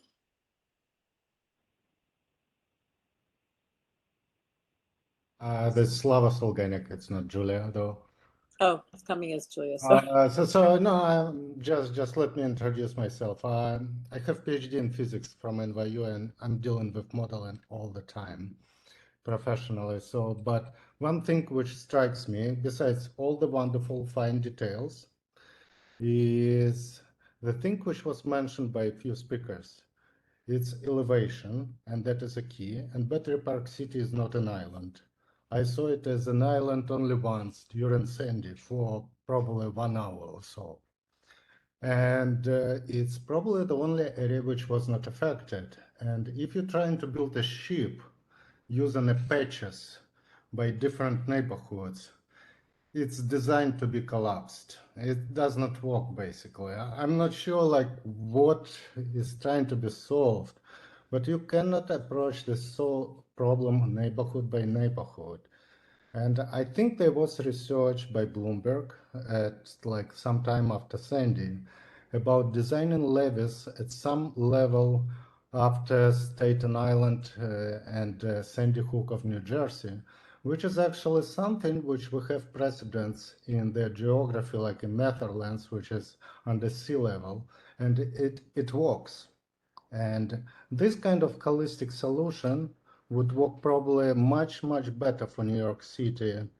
And well, I'm very skeptical about Battery Park City solution because a river was flowing on West Highway, not in Battery Park City, not in Wagner Park.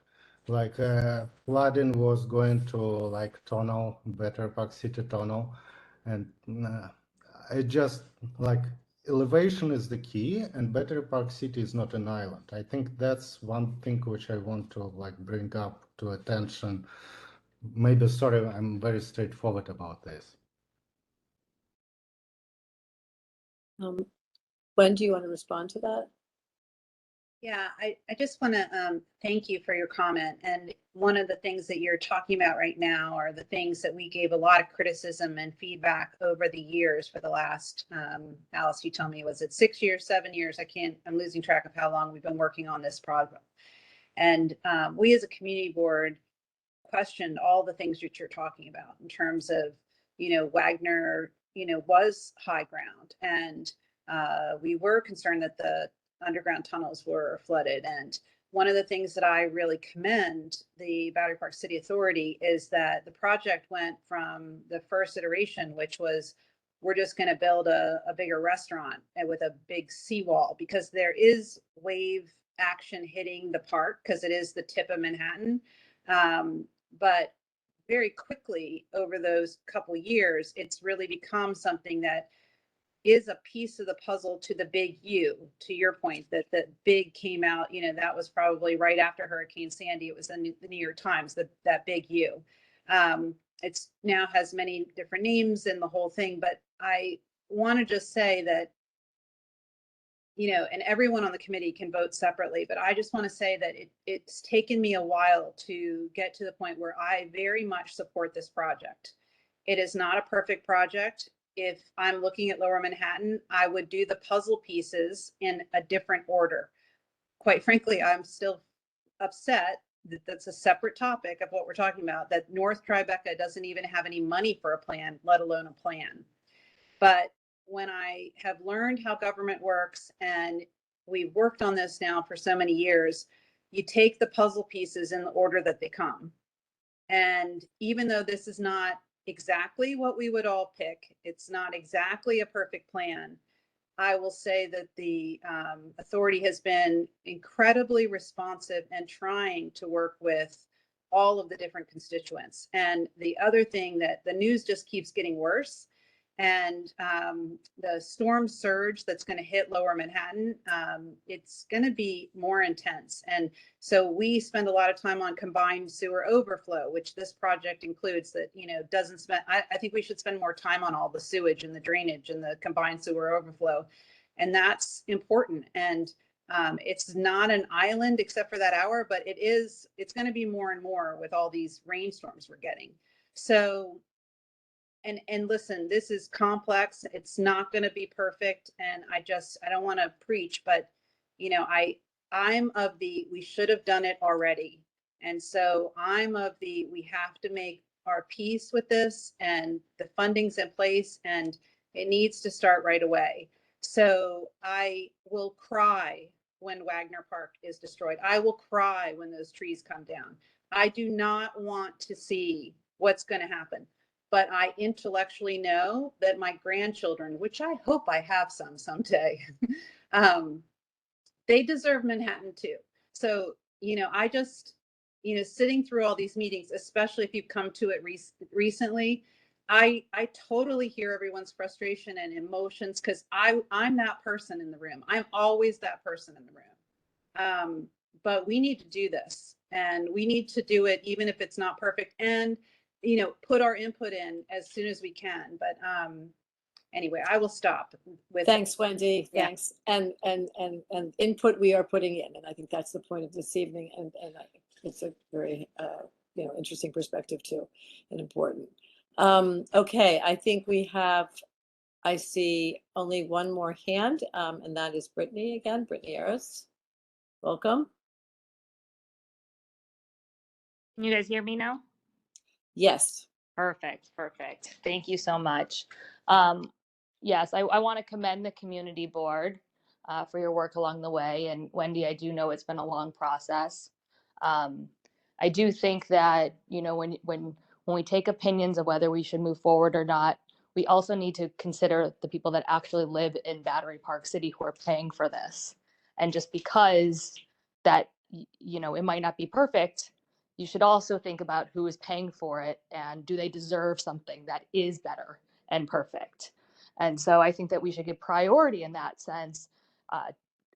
You know, we're not seeking federal funds here, to the input of the community here, of people that are directly funding this from their pockets.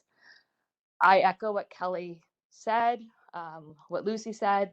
We've been asking for a resolution. Thousands and thousands of people have emailed in asking for a resolution. And I believe it is the duty of everyone that sits on the community board, regardless of your personal opinion on this, to write a resolution that represents the will of the community.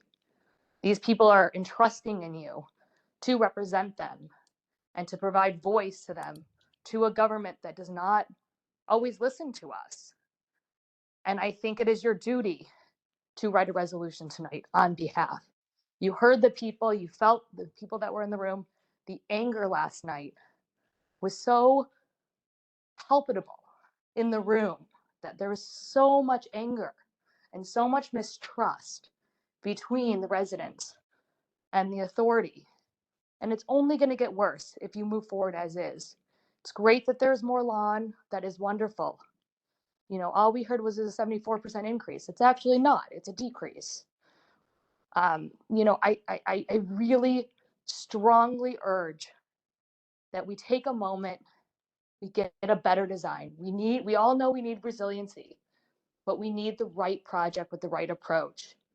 And I said this to Martha, and I said this to Catherine at the meeting over and over. If you stuff it down on the community, the trust is further broken. You can have resiliency in a positive, constructive way, and you'll get the cooperation for the North and the West. If you alter the design, which you guys are starting to alter the design, and just get something that the community wants and can back. And I echo what the gentleman said, that's the modeler as well. Even in the RFP that was put out in 2017, that RFP that the Battery Park City put out in Exhibit A talks about how that Battery Park City fared better than many lower Manhattan neighborhoods in Sandy's wake, due largely to the presence of protective seawall at the water's edge. It talked about how actually a lot of the risk to Battery Park City comes from the east of us. We're putting all our money over on the west side. We're not addressing all the risk over on the east side. And I urge you to go back to the experts that understand Battery Park City intricately, the original designers of the park, the original architects of the pavilion, the original horticulturists, and work with them to find a better plan. None of them think that this is the plan that makes any sense. Okay, And, thanks. and, Thanks, and Brittany. Is there any response from the battery on this, or is that just a statement that you don't need responded to? the statement, the question is we need a resolution. Well, I'm not sure what the resolution would say, but we will certainly. Well, we yeah, wrote in. There's a yeah. lot of people that wrote in with text of what that Right. resolution. I think we have been, and Brittany, you know, respectfully, I really appreciate you coming out, and it's terrific, and it's extremely helpful to have the community now involved. But we have, I don't know how many resolutions that go over many of these points, but I do hear one that would be probably helpful, and you have brought this up, some of the folks in the residential community, which is to, and I think Kelly, your colleague, mentioned it, you know, looking at design principles that we all should be really looking at and reviewing. And that's something I think this committee could be helpful in discussing in this board.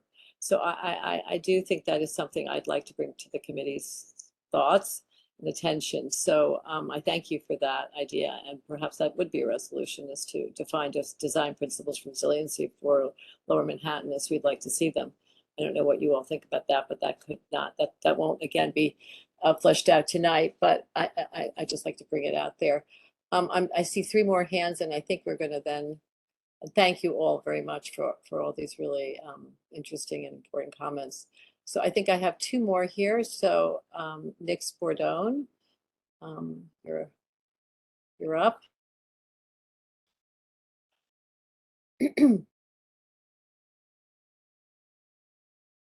Nick, are you? Nick's is texting on the telephone, so it may take a second. There he is. Hi, Nick. Welcome. I am there. Sorry, Alice. Hi there. Good evening.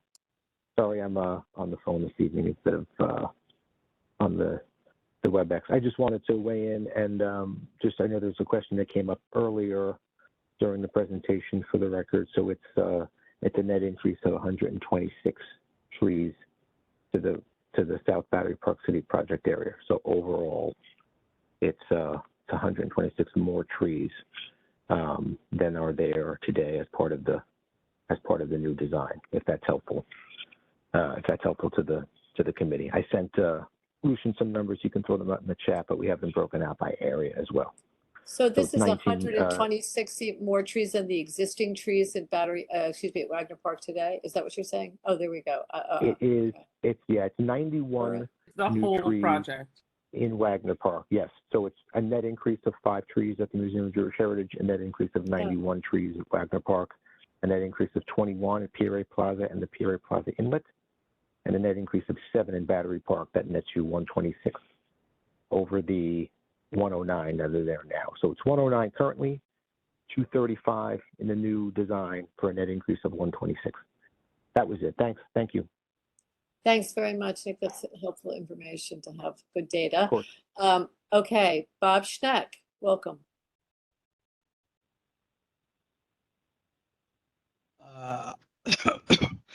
I want to say that I've spent almost all the years since '88, whatever that is, living in Battery Park City, and I've spent the last decade trying to learn about climate change in Battery Park City. And now I find that all I experience in the neighborhood is anger.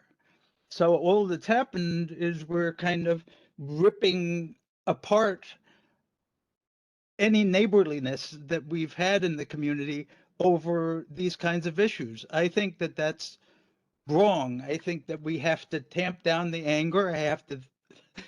I have to believe that we need to tamp down the belligerence. It's not, we're not having a pissing contest here. Who cares more about trees, or who cares more, who has higher and better principles? I don't know how to work with this because I don't know how to, for example, work with the disagreement with people who believe in Trump and believe that the election was stolen. I don't want to fight anybody. I just want to. I can't. In watching all this animosity, I can't find any first principles that I can even discuss with my neighbors. And that's never happened to me before. It's never happened to me politically, and it's never happened to me in trying to serve the community board. My job in life is to serve the world and do the best I can to help and serve everyone. I am nobody's enemy, and I have no intention of being anyone's enemy. But these kinds of issues, I don't know how to start to have discussions with people, because nobody wants to sit down and have a cup of coffee and start with first principles as I understand them. I don't even know what I think about this, but I think I kind of am inclined to agree with Wendy, because a lot of thought has gone into this, a lot of consideration has gone into this, and a lot of very, very bright people have worked on this. That isn't to say it's right, because we even have people saying, oh, well, I come from Columbia, so I have a right of authority, or I'm a modeler. It's a period of modelers where there are hundreds of modelers, and there's probably 1,000 people working in ecological questions at Columbia. So any one person who says, I am the beginning and the end, should talk to their boss and see if they represent Columbia, or see if they represent the company that they're working for as a modeler. It's everyone has the freedom of thought and the freedom of expression. But importantly, I want to express, we have the responsibility to get along with each other, to be respectful, and to kind of try to find first principles where we can work together. And those have been destroyed by this process. So thank you so much for giving me Bob, that's a chance. very poetic coda to the evening, which was long and quite robust on a lot of topics.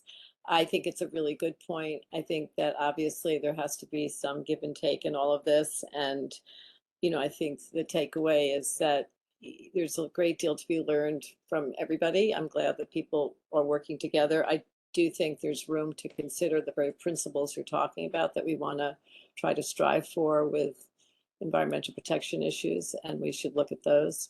And I think that obviously there's more to come on every one of these topics. So I'm hopeful that, the dialogue continues, and that we can see and appreciate this, that there is an open dialogue still, even at Wagner Park. Obviously, people want to see it go forward and others don't, but that there's an open dialogue with allowance for change we've seen, and hopefully additional change perhaps, and explanation and clarification and commitment to bringing in an understanding of the whole and of the science behind the whole. And so I hope that could happen sooner than later. And I want to just thank everyone for their time and an extraordinary effort. I think everybody wants basically the same thing, I hope. And but mostly just to say good night and thank you, and we'll see you soon. Take care. Good night. Signing off. Thank Good you. night. Good Thank night. Thank you all. Thank you, I everybody. really appreciate the community engagement. I really do. Thank you, Wendy. Good night, all. Thanks. Thanks, everybody, for hanging in for the long run.